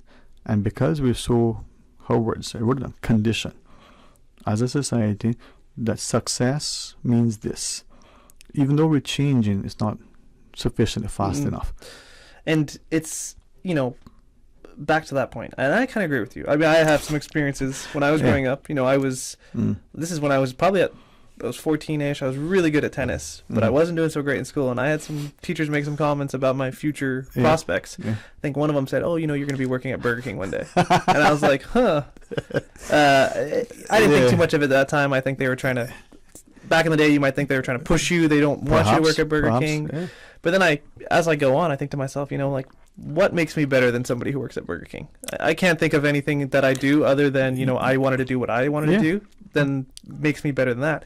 And I think it's this preconditioning, like you said, it's like, well, that's a failure, right? And to me, it's not. I think it's, once again, the biggest thing that you have to figure out in life is like, what do you want to try and be good at? It's not about whether you have to be good at it. And I think parents have to learn that from teachers. Teachers have to learn it as well. Teachers are parents as well most of the time, right? And they're like, this is how they've been conditioned, that this is the best way to become good at school is to go through all the system. But well, Dr. Jha, we have the final break. Sure. Really, really delighted that you would sit with us. When we come back, we'll wrap it up, and then we have some other guests at 2 o'clock. Sure. All right, stay tuned for Talk Today. First, there was little. Then there was grand. But just maybe, the best was saved for last. Cayman Brock, the Pirates are coming! Friday, November 25th through the 27th. Friday, Heritage Day and Gimme Story at Spot Bay Community Cove starting at 10 a.m. and kickoff party at 9 p.m. at Coraline Club. Saturday continues with a family fun day at Scott's Dock, followed by the boat float parade starting at Buccaneers. Cut to the dock with fireworks show and after party at Tiger Bay Cafe. Sunday finishes with the Pirates farewell lunch at the Alexander Hotel. They came, they partied, they conquered. Pirates Fest Cayman Brack, November 25th through the 27th. Savannah Pharmacy saved my life. Really? Was it the medication they got you? No, not this time. I forgot my wife's birthday. They were the perfect place for last-minute shopping. That's one way to give yourself heart failure. Don't wait last minute for Christmas. Savannah Pharmacy is stocked up for Christmas right now. Gifts for men, women, and children. Home decor, clothes, toys for all ages, fragrances, candles, handbags, and so much more. I was there the other day, and trust me, they'll even wrap all your presents too. Savannah Pharmacy, a lifesaver in more ways than one. Savannah Pharmacy in Countryside Shopping Village provides you with more than just prescriptions. Always just around the corner with everything your family needs for this holiday season. WhatsApp your prescription refills to 929-5045. Freedom, Cayman Brack. Freedom, Little Cayman. Soft breezes, blue waters, no traffic. Unwind and rejuvenate your mind, body, and soul. Sister Island Staycations, a taste of freedom. Discover all that our sister islands have to offer. The Board of Trustees of the Chamber Pension Plan invites our members to attend the annual general meeting on December 7th at 6:30 p.m. The meeting will be held at the Chamber of Commerce Boardroom in Governor's Square. Come out to meet our trustees, receive performance updates, and take part in our question and answer segment. The National Pensions legislation strongly recommends that all pensions contributors and retirees remain involved and informed on their pension plans. Refreshments will be served. Please visit our website, chamberpension.ky, or email admin@pensions.ky for further details. The Cayman Islands Chamber of Commerce Pension Plan. We're here for you.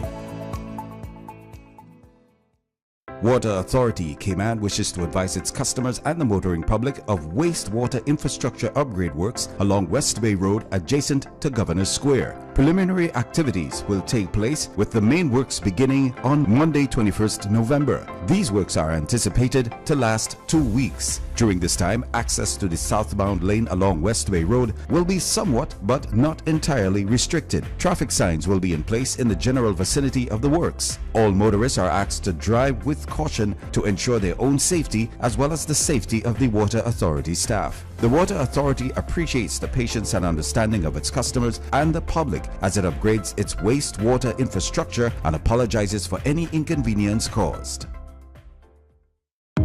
The Department of Agriculture would like to advise the public that appointments for Christmas abattoir services should be scheduled by November 30th. This can be done at the main office reception desk on Lottery Road, Bodden Town. To learn more about the DOA abattoir services, required information, and delivery dates, visit the Department of Agriculture on Facebook and Instagram or call 947-3090. Talk today. But I do have some questions. Talk today. Cayman Islands' foremost listeners participation program. Talk today. Because there are more questions than answers. What the public is saying. Waiting to take your calls right now. Sterling Dwayne Ebanks.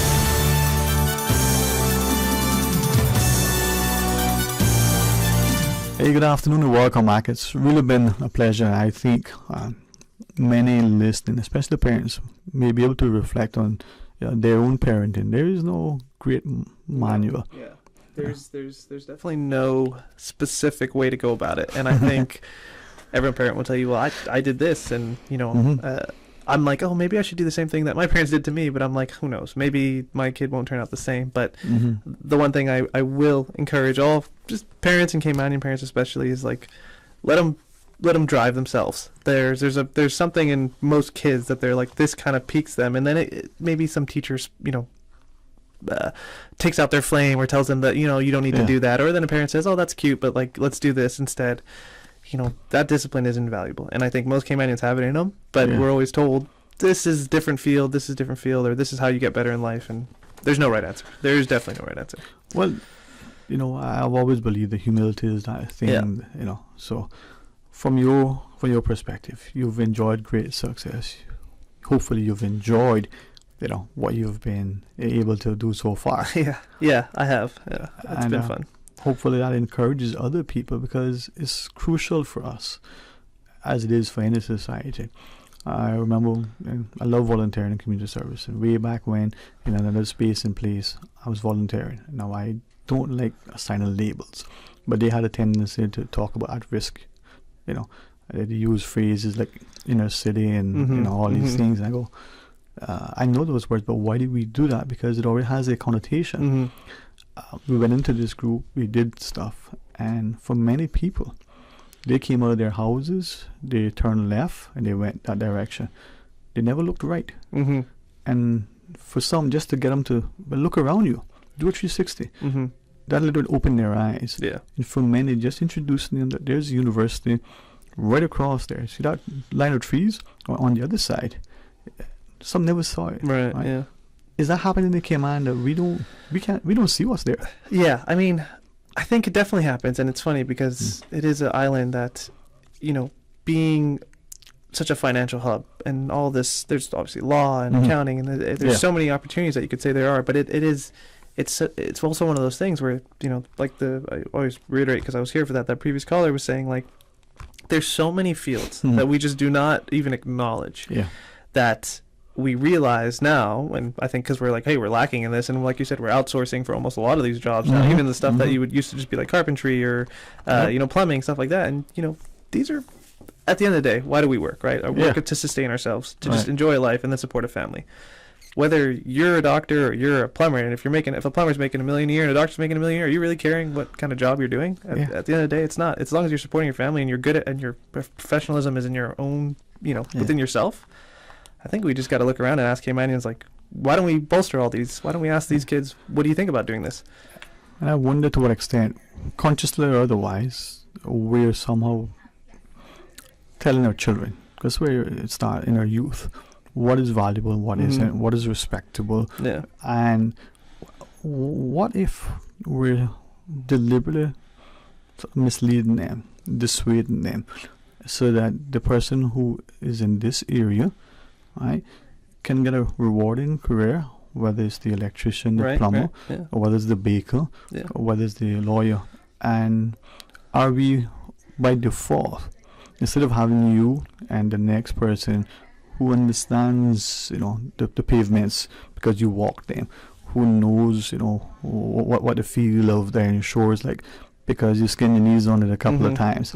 Not saying that we shouldn't bring other people who are success from wherever, but if we don't have our own homegrown who looks, sounds, feels, tastes, touch, and understands what have you experienced, how do we communicate that? It's tough, but I do believe in our current, the only way that it's going to change is if we change parents' thoughts and minds, right? They need to hear from more than just a teacher who's kind of already been in the system that says, if your son's not doing well in this class, he might not have a bright future. If someone says that to you, then you're going to think to yourself, oh my God, my son's not going to have a good, bright future. But if someone else came from the side and said, there's a million ways that look at him, he's doing this, and he's doing this, he's creative, and he's this. Of course, when you hear about a supportive teacher, no one's more important than a supportive teacher. Exactly. Right? Like, nobody is. And you might get that one, but remember, you're teaching 9 classes, that means you have 8 teachers who might not be great, and you have that one who is, and it's hopefully getting a buy-in from the new generation, the younger generation. When the new teachers come in, they think there's a million ways that a kid can be successful, and parents also, as a user, I hope that they realize that it's not so rigid, and we just have to buy into that. I have a good friend, she reminds me, I think everybody would say the same thing, parenting, right? But think of it, that parent is with that child how many hours of the day when compared to how many hours the child is with the teacher, in the school, in the wider community. And if you're not an actively engaged parent, your father was, he was, it's tough because, especially in the grade school, you got that one teacher who teaches you all subjects. But once you get to that high school period, especially in Cayman, you have like 12 different teachers for 12 different subjects. And one of them might be, like I said, one of them might be amazing. But then the other 10 might be like, hey, you're doing bad in this class, therefore your future's not looking bright. And I think we need to trust parents to say, well, I think my kid's okay. And maybe ask the teacher, hey, do you think he's good at this? And see if the teachers can also buy into that prospect. Be that active and engaged. Well, one of my sisters says you can't be a lazy parent. I pray that you not only have a very enjoyable stay with us. Yes, of course, as usual. May the cold when you go back to not be as bad because of the warmth and the love that you've taken with you, keeps you well. Yes, it's been a pleasure. Oh man, it's an honor. And all the best to you and the family. Of course. Looking forward to chatting with you some more. Likewise. All right. Hey, they're grown well here. They get tall, they get handsome. They're good people, man. Thank you so much. Of course, thank you. After the headline news, please rejoin us. We get a chance to tell you about some, very important things as we talk about 16 days of activism. Stay tuned. Today's biggest news. Radio Cayman. Your voice, your choice. Local, regional, international. This is headlines from Radio Cayman's newsroom. Today's biggest news. Parliament is holding a special meeting tomorrow at 10 a.m. to elect the Speaker and Deputy Speaker of the House. The meeting comes after the resignation of the Honourable McKeeva Bush at the end of the month and prior to the meeting scheduled for early December. It will be carried live on 105.3 Breeze FM. In international headlines, the alleged shooter facing possible hate crimes in the fatal shooting of 5 people at a Colorado Springs gay nightclub was ordered held without bail in an initial court appearance Wednesday as the suspect sat slumped over in a chair. 22-year-old Anderson Lee Aldrich was beaten into submission by patrons during Saturday night's shooting at Club Q and released from the hospital on Tuesday. The motive in the shooting was under investigation, but authorities say Aldrich faces possible murder and hate crime charges. Throngs of spectators lined the streets of New York today as colorful high-flying balloons helped usher in the holiday season during the Macy's Thanksgiving Day Parade. The annual tradition, which dates back nearly a century, packed streets as a procession of giant inflatables and floats streamed for more than 40 blocks from Central Park to Herald Square. Those are your headlines from Radio Cayman's newsroom. I'm April Cummings. For the latest in news and information, follow Radio Cayman on social media, Facebook, Instagram, Twitter. Download the Radio Cayman app or log on to our website, radiocayman.gov.ky. I hear Le Classique in the Strand having sale. That's right, 25% or 50% off everything in the store, and shoes as low as $10 and $20. One day only, Black Friday blowout sale at Le Classique in the Strand. Yes, child, all shoes for men, all shoes for women, all jewelry, all bags, all wallets on sale for one day only. Everything is 25% or 50% off store-wide. I got to make my way down to Le Classique in the Strand because it's only for one day. If you're working, you better call in sick. Friday, November 25th, 11 a.m. to 7 p.m. One day only at Le Classique in the Strand Shopping Complex. Busy, busy, busy. Feel like there's not just enough hours in the day. Savannah Pharmacy, service to make your life easier. Now you can WhatsApp your prescription order to 929-5045. And pickup is just around the corner with everything your family needs and convenient opening hours including Sundays and holidays. WhatsApp your prescription order to 929-5045. Savannah Pharmacy, wholesome values with modern conveniences. From boat days to beach gatherings, leave the catering to Subway. Choose from small and large sandwich platters, double meat wrap platters, and top it off with optional cookie platters for dessert. Or ask about our Subway box to go with the option of 6-inch or foot-long sandwich, 1 cookie, and 1 bag of chips. For all occasions and celebrations, let Subway focus on the food so you can focus on the fun. Visit subway.ky for catering options. Subway. Eat fresh. For medical lab services in Cayman, go straight to MedLab. For a full range of medical services, pleasant, clean and comfortable environment, no long lines and affordable fees, visit MedLab at the Smith Road Plaza. Open Monday to Friday, 8:30 a.m. to 5 p.m. and half day on Saturdays. Call 949-7331 to make your appointments. For medical lab services in Cayman, MedLab. First, there was little. Then there was grand. But just maybe, the best was saved for last. Cayman Brack, the Pirates are coming! Friday, November 25th through the 27th. Friday, Heritage Day and Gimme Story at Spot Bay Community Cove starting at 10 a.m. and kickoff party at 9 p.m. at Coral Isle Club. Saturday continues with a family fun day at Scott's Dock, followed by the boat float parade starting at Buccaneers. Cut to the dock with fireworks show and after party at Tiger Bay Cafe. Sunday finishes with the Pirates Farewell lunch at the Alexander Hotel. They came, they partied, they conquered. Pirates Fest Cayman Brack, November 25th through the 27th. Black Friday low price specials have started at Brand Source Home Gallery. Save on selected gas and electric laundry centers and laundry pairs. GE 27-inch gas laundry center only $1,199 and the electric $1,399. GE 24-inch front load laundry pair $1,879. Save up to $700 with special Black Friday prices. Now is the opportunity to replace the old laundry and save big. Hurry, limited quantities and these low prices end Saturday the 26th. Visit Brand Source Home Gallery at 209 Dorsey Drive in Industrial Park or call 623-5000 for details. After more than 20 years, The Cayman Islands Air Show is back. It's all eyes to the sky on Saturday, December 3rd for a thrilling air show on 7 Mile Public Beach. Witness amazing aerobatic maneuvers as world-class pilots put on a stunning show. Then see the planes and meet the aviators at the Island Air Hangar. Parking permitted at designated sites with free shuttle buses to the events. For all the details and event lineup, visit CaymanAirShow.com. The Cayman Islands Air Show returns Saturday, December 3rd, 10 a.m. at 7 Mile Public Beach and 3 p.m. at the Island Air Hangar. Talk today. But I do have some questions. Talk today. Cayman Islands' foremost listeners' participation program. Talk today. Because there are more questions than answers. What the public is saying. Waiting to take your calls right now. Sterling Dwayne Ebanks.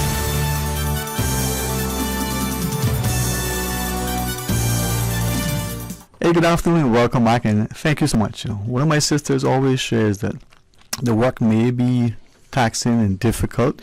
Sometimes it may seem impossible, but when you work with good people, it makes the day not only more productive, but it makes the journey much more memorable, and you always enjoy. I'm honored today to have had one good discussion after the next, and a capstone now to welcome. And if you're sitting watching us on YouTube and you feel jealous, you should be, because I am in excellent company. Ladies, thank you so much for not just bringing your intellect and enthusiasm, but the profound interest that you have in supporting, nurturing, and ensuring that we live in, as best a space as we can. I was just thinking, how do we go around the table? But Miss Erin, if it's okay through you, I think the senior heads amongst us would probably, in their friends, maybe start with you. The idea that not only within our government we've created the issue of gender affairs, we created a unit. We understand the importance of ensuring that there's fairness, there's equality, there's a notion that we understand what we're doing, why we're doing, how we do it, so that people don't only deliberately do something, but innocent at times, unknowingly. I still. I'm not that, I'm not as old as some people think, but I still say, girl, my darling child, and that may not be so. Miss Erin Coughlin, as our policy advisor in the Cabinet Office for the Gender Affairs. Good afternoon to you, Mom. Good afternoon. Thanks for having us today, Mr. Sterling. How you doing? Well, I tell you, man, I'm doing so good I even feel tall. Yeah. Look at that, boy. That beautiful smile. A face Mama would love. I'm blessed. Honest to God, I am. Great. Well, we are here today, I think, to acknowledge and recognize an upcoming campaign actually launching tomorrow. It is called the 16 Days of Activism Against Gender-Based Violence Against Women and Girls. It's a mouthful. Try saying that 5 times fast. But yeah, 16 Days of Activism, if I kind of shorten it in that way, it's an annual international campaign that we recognize here in Cayman as well. It starts on the 25th of November, which is tomorrow, and the 25th of November is the International Day for the Elimination of Violence Against Women. And it runs until the 10th of December, Human Rights Day. The idea being connecting those two dates to acknowledge that gender issues, violence against women, and achieving gender equality is a human rights issue. We don't want to say that women's issues are women's issues. Gender equality is something that affects us all, and that we should all be playing a role in. And I'm glad you referenced, December 10th is Human Rights Day. For those of us who may not understand the importance of that day, but even that day in our history, go back to when me and Susan were young, December 10th, 1831, and see what it did for what I think would be our approach to parliamentary democracy. The idea of inclusion, involvement in getting the populace understanding what transpires in that era to the table, to look at their own governance as it were. And I can make that connection so that we take ownership, be empowered, and recognize that amongst us there are many who are still disenfranchised. If it's okay, we go on the table, Miss Candice, maybe start. Okay. I know you're wearing a different hat, but let's have you introduce for everybody, Ms. Westby. Okay. Hi, everybody, and thank you for having me. I'm Candice, and I'm the director of the Cayman Islands Intellectual Property Office. We're so pleased to be invited to participate in this workshop coming up. I believe the studies show that women are still a minority in terms of entrepreneurship, and so CPO, our work is to make sure that you have the opportunity to register your brands and so on. And so, of course, this is something we would like to support to ensure that, you know, women also have equal access to these resources, to these services. And hearing that, I think oftentimes we don't appreciate that while our men were at sea doing the great work, their wives, sisters, mothers, daughters were at home doing greater work and keeping it. Ms. Mitzi, from that perspective, we're looking at DCI. But sorry, you do your intro, Mom. Sorry. Yes, let the gentleman defer. Thank you, Sterling. Thank you for inviting us. We're happy to be here supporting this great initiative. As you know, DCI is obviously the agency, economic development agency, that licenses these businesses, and women entrepreneurship, we believe, is front and center of the community, our community. And so we believe that women obviously see business through a different lens. And as you speak, you know, our mothers and grandmothers were often at home taking care, running businesses, their own home affairs for many years. And so they were always entrepreneurs. And so we believe, you know, that this is obviously a great way for DCI to be giving back and speaking to such an initiative through licensing women entrepreneurship. And I know that you speak about, you know, they're still in a minority, but what we've seen is actually a growth in, you know, women entrepreneurship over the last, in particular, since COVID, we had a vast amount of businesses licensed, and majority of them have been women, actually. Pop-up shops are primarily women. So what we're seeing is actually a growth and a shift in that. So that's great, and that's why we're happy to be a part of this great cause.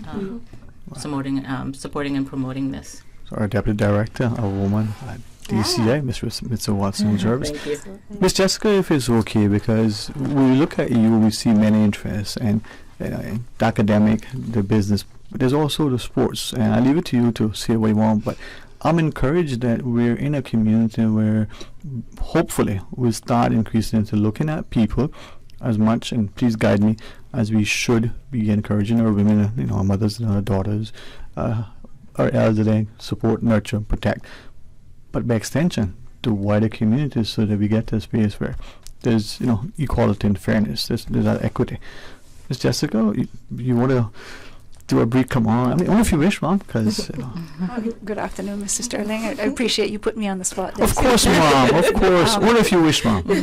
No, I just want to echo my Deputy Director's sentiments there that, you know, we have seen a great increase in the number of women entrepreneurs that are seeking business licenses, and, you know, DCI wants to make sure that we make that process as simple and as seamless as possible.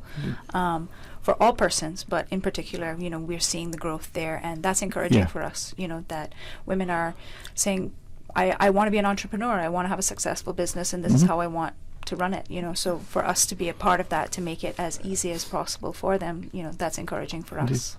So, Ms. Erin, to you, and certainly I want you guys to share about the workshop, but for me this is encouraging. Those of you know, I have a lot of sisters in my family, or they're amazing. Thankfully, they have a lot of daughters. They're amazing. So women in our society is incredible. But oftentimes, the woman, as advanced as we may think we are in the world, in the Western world and in the Cayman, the woman is still the homemaker and the mother. She's still, you know, the breadwinner and the bread maker, constantly wearing multiple hats. You know, she doesn't come home and, well, you know, kick her. Well, maybe she does. I don't know. Sorry. Well, I just want to start by saying I probably should have in my introduction said that one of the events that we are here to talk about today, that our guests are here to speak about, and they've done such a good job already so far. In recognition of the 16 Days of Activism campaign, we are hosting a workshop that's titled a Women's Economic Empowerment Workshop. It's going to be focused on women who are interested in contemplating business ownership, small business ownership, and they're going to have a chance to learn theory and skills. And we have some fantastic guest speakers, such as these ladies who have introduced themselves so far. We have representatives from the Ministry of Financial Services and Commerce, Department of Commerce Investment, Cayman Islands Center for Business Development, Intellectual Property, the Business and Professional Women's Club, as well as the Ministry of Investment, Innovation and Social Development. The workshop is being organized by the Gender Affairs Unit in partnership with the University of West Indies Open Campus. So Dr. Beverly Shirley, she has come forward and is, a huge supporter of this initiative and will be the lead facilitator for the workshop. So with all of that said, why is it that we are doing and focusing on women's economic empowerment and business ownership in light of recognizing this campaign against gender-based violence? And really the connection is that research really shows that by promoting women's economic empowerment, it's likely to have a lower risk of experiencing gender-based violence. And you can see why that may be. Women who are more empowered, who have more control over their finances and have more economic freedom, are at less risk of being abused financially and economically. Unfortunately, this is one of the ways that they can be abused. So by having that control over their finances. And perhaps not just from, and I'll ask you to guide me, because as we think sometimes we don't realize that we don't know. We think we do. But as we look at our women, and we're talking about empowerment and women being entrepreneurs, I wonder if we're cognizant that perhaps even the woman in some relationship, marital or otherwise, who may be, Miss Candice, who may be the sole breadwinner, who may be not just the sole breadwinner, but if she isn't, earning significantly more. And I'll be mindful that I won't call the guys what my mind wants to say just yet. But he isn't as supportive. He's sitting down like what one elderly lady said, on his backside, a no good, whatever, right? And driving a car, and she's out working. How do we get her to shift that to say, hey, if you're not pulling your weight, boo-boo, there's the door and my boot is going to give you a shove. Or we don't do that, because that's what I would say. But Ms. Candice? I think perhaps making that information accessible to women, accessible to both men and women, but letting them know these resources are available to you, these services are available to you. And I think a lot of the problems sometimes stem from not knowing, that these are available to you. And if you know, then you feel empowered to then take action. That's why it's so fantastic that we're going to have all of these various agencies in one room together. It's a fantastic opportunity. I'm sure it can be very overwhelming thinking about all of, especially if there are women or people in general that just are unsure about, what is it, what it takes to start a business. Maybe it's a little intimidating, all of the different people that you have to speak to, the forms that you have to fill out, etc. So this opportunity to bring everybody together and have that conversation so that they can feel empowered, the resources are available. We're really excited about that opportunity.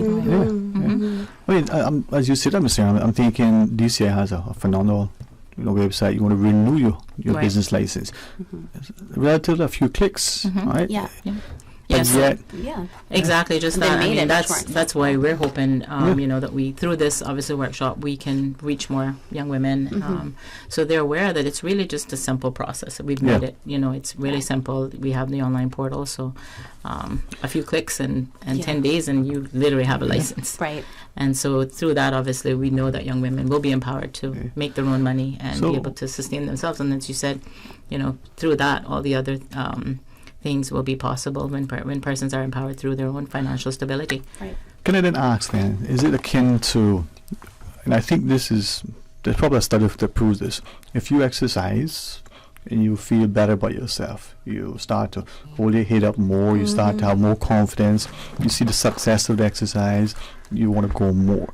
So if the lady who is now economically empowered, she understands how to navigate, to whom to ask, what to ask, how to get it, she gets that, and she becomes more I don't want to use necessarily the word independent, but she becomes more resilient. Miss Candice? And then she shares it with others, you know. Then absolutely. she knows all this information. She can say to her friend, you know, all of these resources are available to you. All of these offices are available to you. And then from there you have that trickle effect, right, where others are empowered. Yeah, that's a great point. That network, she's building that bridge, so she's not on her own. And hopefully, I say this again to her, as I was speaking to Dr. Ja, the younger, earlier, we need to be better parents in terms of being engaged, more active. But then we also need to be better partners as men, so that when the women in our lives want to take on this new opportunity, maybe she wants to change what she's doing because she has a passion elsewhere, that we don't feel less than because we don't know. We can draw alongside. I say that to ask, and how do we ensure that we get that healthy community so that our women nurtured, empowered, encouraged, economically independent, and likewise so that the guy understands, hey, lead, follower, get out of the way. Yeah, I mean, I think having these conversations, continuing to have these conversations, creating opportunities like this is certainly a step in the right direction. I also do want to acknowledge that when we talk about gender-based violence, it's not only a women's issue, right? Gender-based violence does affect other vulnerable groups as well, men and boys and other vulnerable groups. It's just that this campaign acknowledges that unfortunately women are disproportionately affected. The statistic is 1 in 3. Right, so that's a global statistic and continues to be alarming. It hasn't changed for decades, even though there's a lot of work being done to address this issue globally, locally. A lot of our local agencies are doing fantastic work to help and support and fight against this issue. But because of that statistic, we are focused on trying to empower women and bring them to the forefront. So acknowledging that as an issue and not shying away from it and continuing to have these conversations is important so that women feel like they're supported. Well, before I ask you to share more about the workshops, I'm just thinking from what Ms. Erin has shared, does there need to be a societal shift where, for instance, a male person walks into a room displaying a sense of confidence, whether he knows, I don't subscribe to it, but apparently it helps people fake it until you know it, I don't go there. But he may be perceived more positively than if the woman, if she goes up there, are we as society expecting her to break down and cry and be, very dainty and diminutive and the like? If she was to go in there, I got this, and she has that swagger, will we look at her, even if we are all women in the room, and say, you go girl, or will we look at Miss Candice? I mean, I see you vigorously shaking. Tell me. It's so interesting because I think even though we've taken so many steps towards gender equality or gender equity, we're still so far behind, just like you said, amongst women.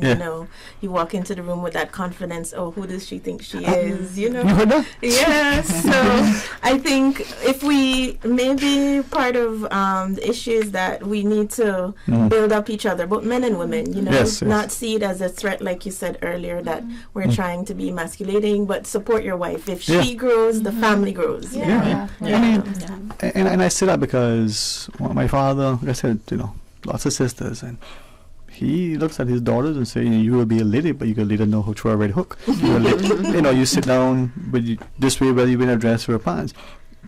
Why we assign labels? I mean, the strong women like Miss Smith say, she said, Well, I mean, I came from a household of purely women. I have 3 sisters, so in my household we had to learn to do everything. My father didn't have any boys, so we had to help him service the car, do just a little bit of every chore. So that's it.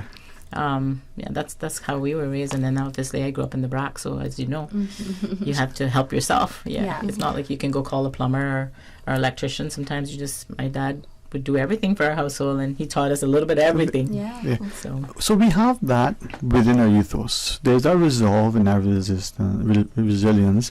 There's our resistance too, somewhat. But I was thinking about my camera friend, but I won't say what he resists. So there is that. But there's some disconnect as well, where for some reason, somewhere we're telling our the women in our lives. And I was talking to a friend.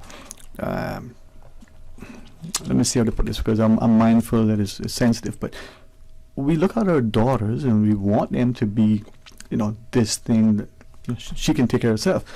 But yeah, maybe our wives or other women, if they're taking care of business, we got an issue with it. Well, your daughter is a woman, biologically speaking, I guess, whatever. But so is the other woman. So why is it good hair but not? I don't get it, Miss Candice. You solved that problem for me now. I don't have the answer to that. I know, right? And I had my tea to share with you. We'd be solving a lot of issues if we knew that. I'll work on that. I'll solve it for us. Okay. Because I like to. For me, I learn better through laughter. Right. People say no pain, no gain. Oh man, you don't need no pain to get pain. You can win. So maybe these workshops will help us to solve that. Women only. And it's what? Women, economic empowerment. So just women only, from age 0 to 101. No, this Erin, I'm just teasing. The workshop is targeting women for this particular workshop. Yes. That was kind of indicative of women's. Yeah. Just in case my friends are listening. Okay, sorry. Yeah, and I mean it is open to the community. So we are welcoming people who are interested to contact us to register. You can contact genderequality@gov.ky.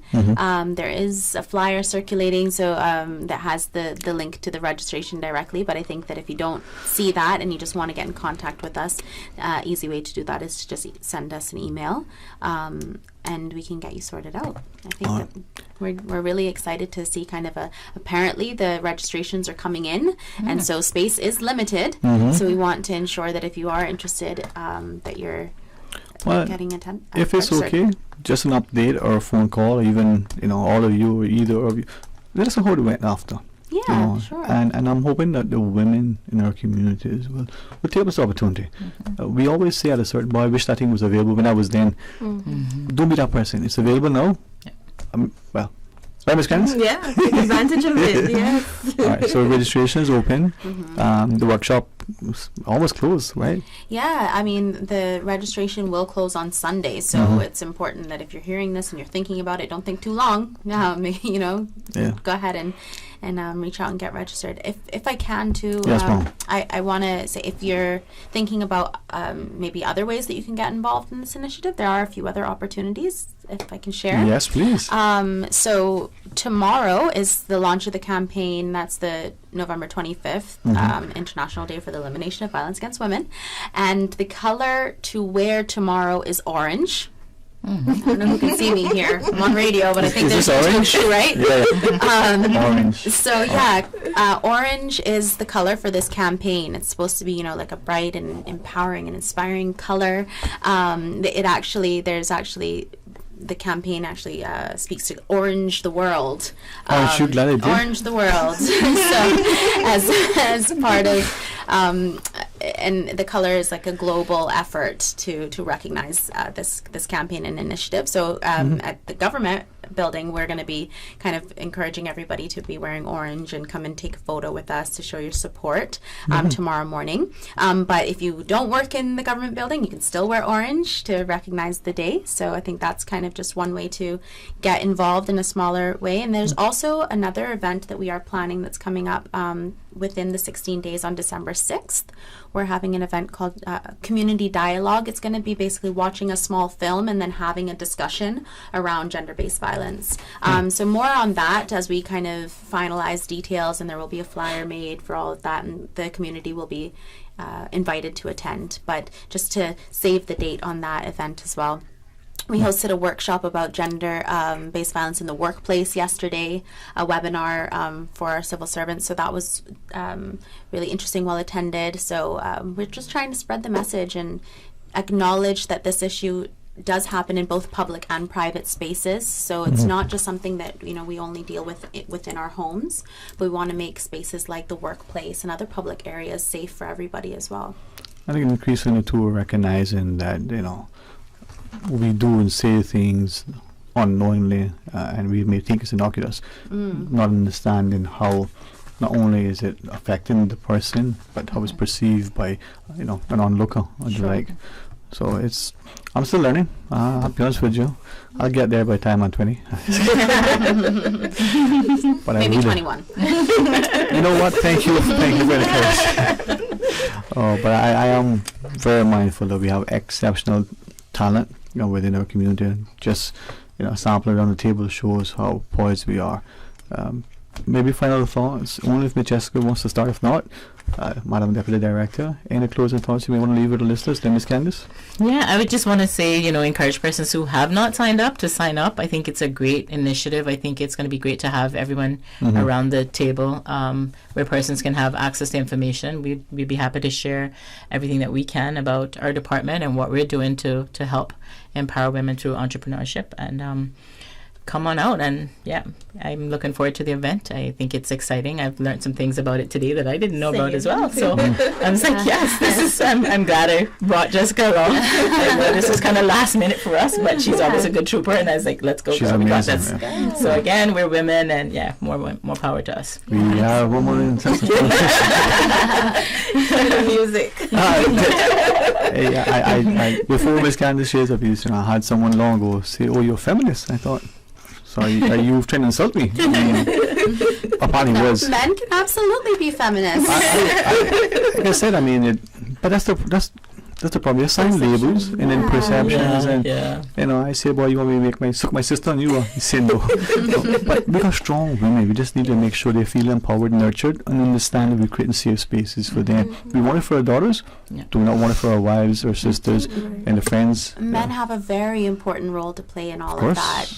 We need our men to be supporting our women, as we briefly discussed as well. And there's ways that men can support. We talked about kind of not knowing whether certain things are appropriate or not, but it also is when we know that things are blatantly inappropriate, we need our men to be standing up and saying, "Hey buddy, that joke wasn't funny. I don't stand by what you just said," or it's not okay to speak to her that way, or to make this type of joke about this person, whether it be a woman or another man, because enforcing toxic gender stereotypes about either males or females is an important thing that we need to start to address. So we all have a role to play. Absolutely. We're here to encourage women, but we also encourage the men. For sure. That takes both of us. Absolutely. Just perfect one. You guys, thank you so much. Thank you. Thank you for having us. It truly is a pleasure, and it's days like this when you know things are not all the best out there, but in here, we can feel supported and nurtured. We understand that we have a role to play, and hopefully together, we not only learn, but we learn how to contribute to make it, an improved space. So thank you all very much. Thank you. Just Thank you for having us. All right. Well, this is the end of the day for us here on Talk Today, but just your beginning, because now as you stay tuned, Miss Susan will fill the airways with some of the best music as we go into the Super Jam from 3 to 6.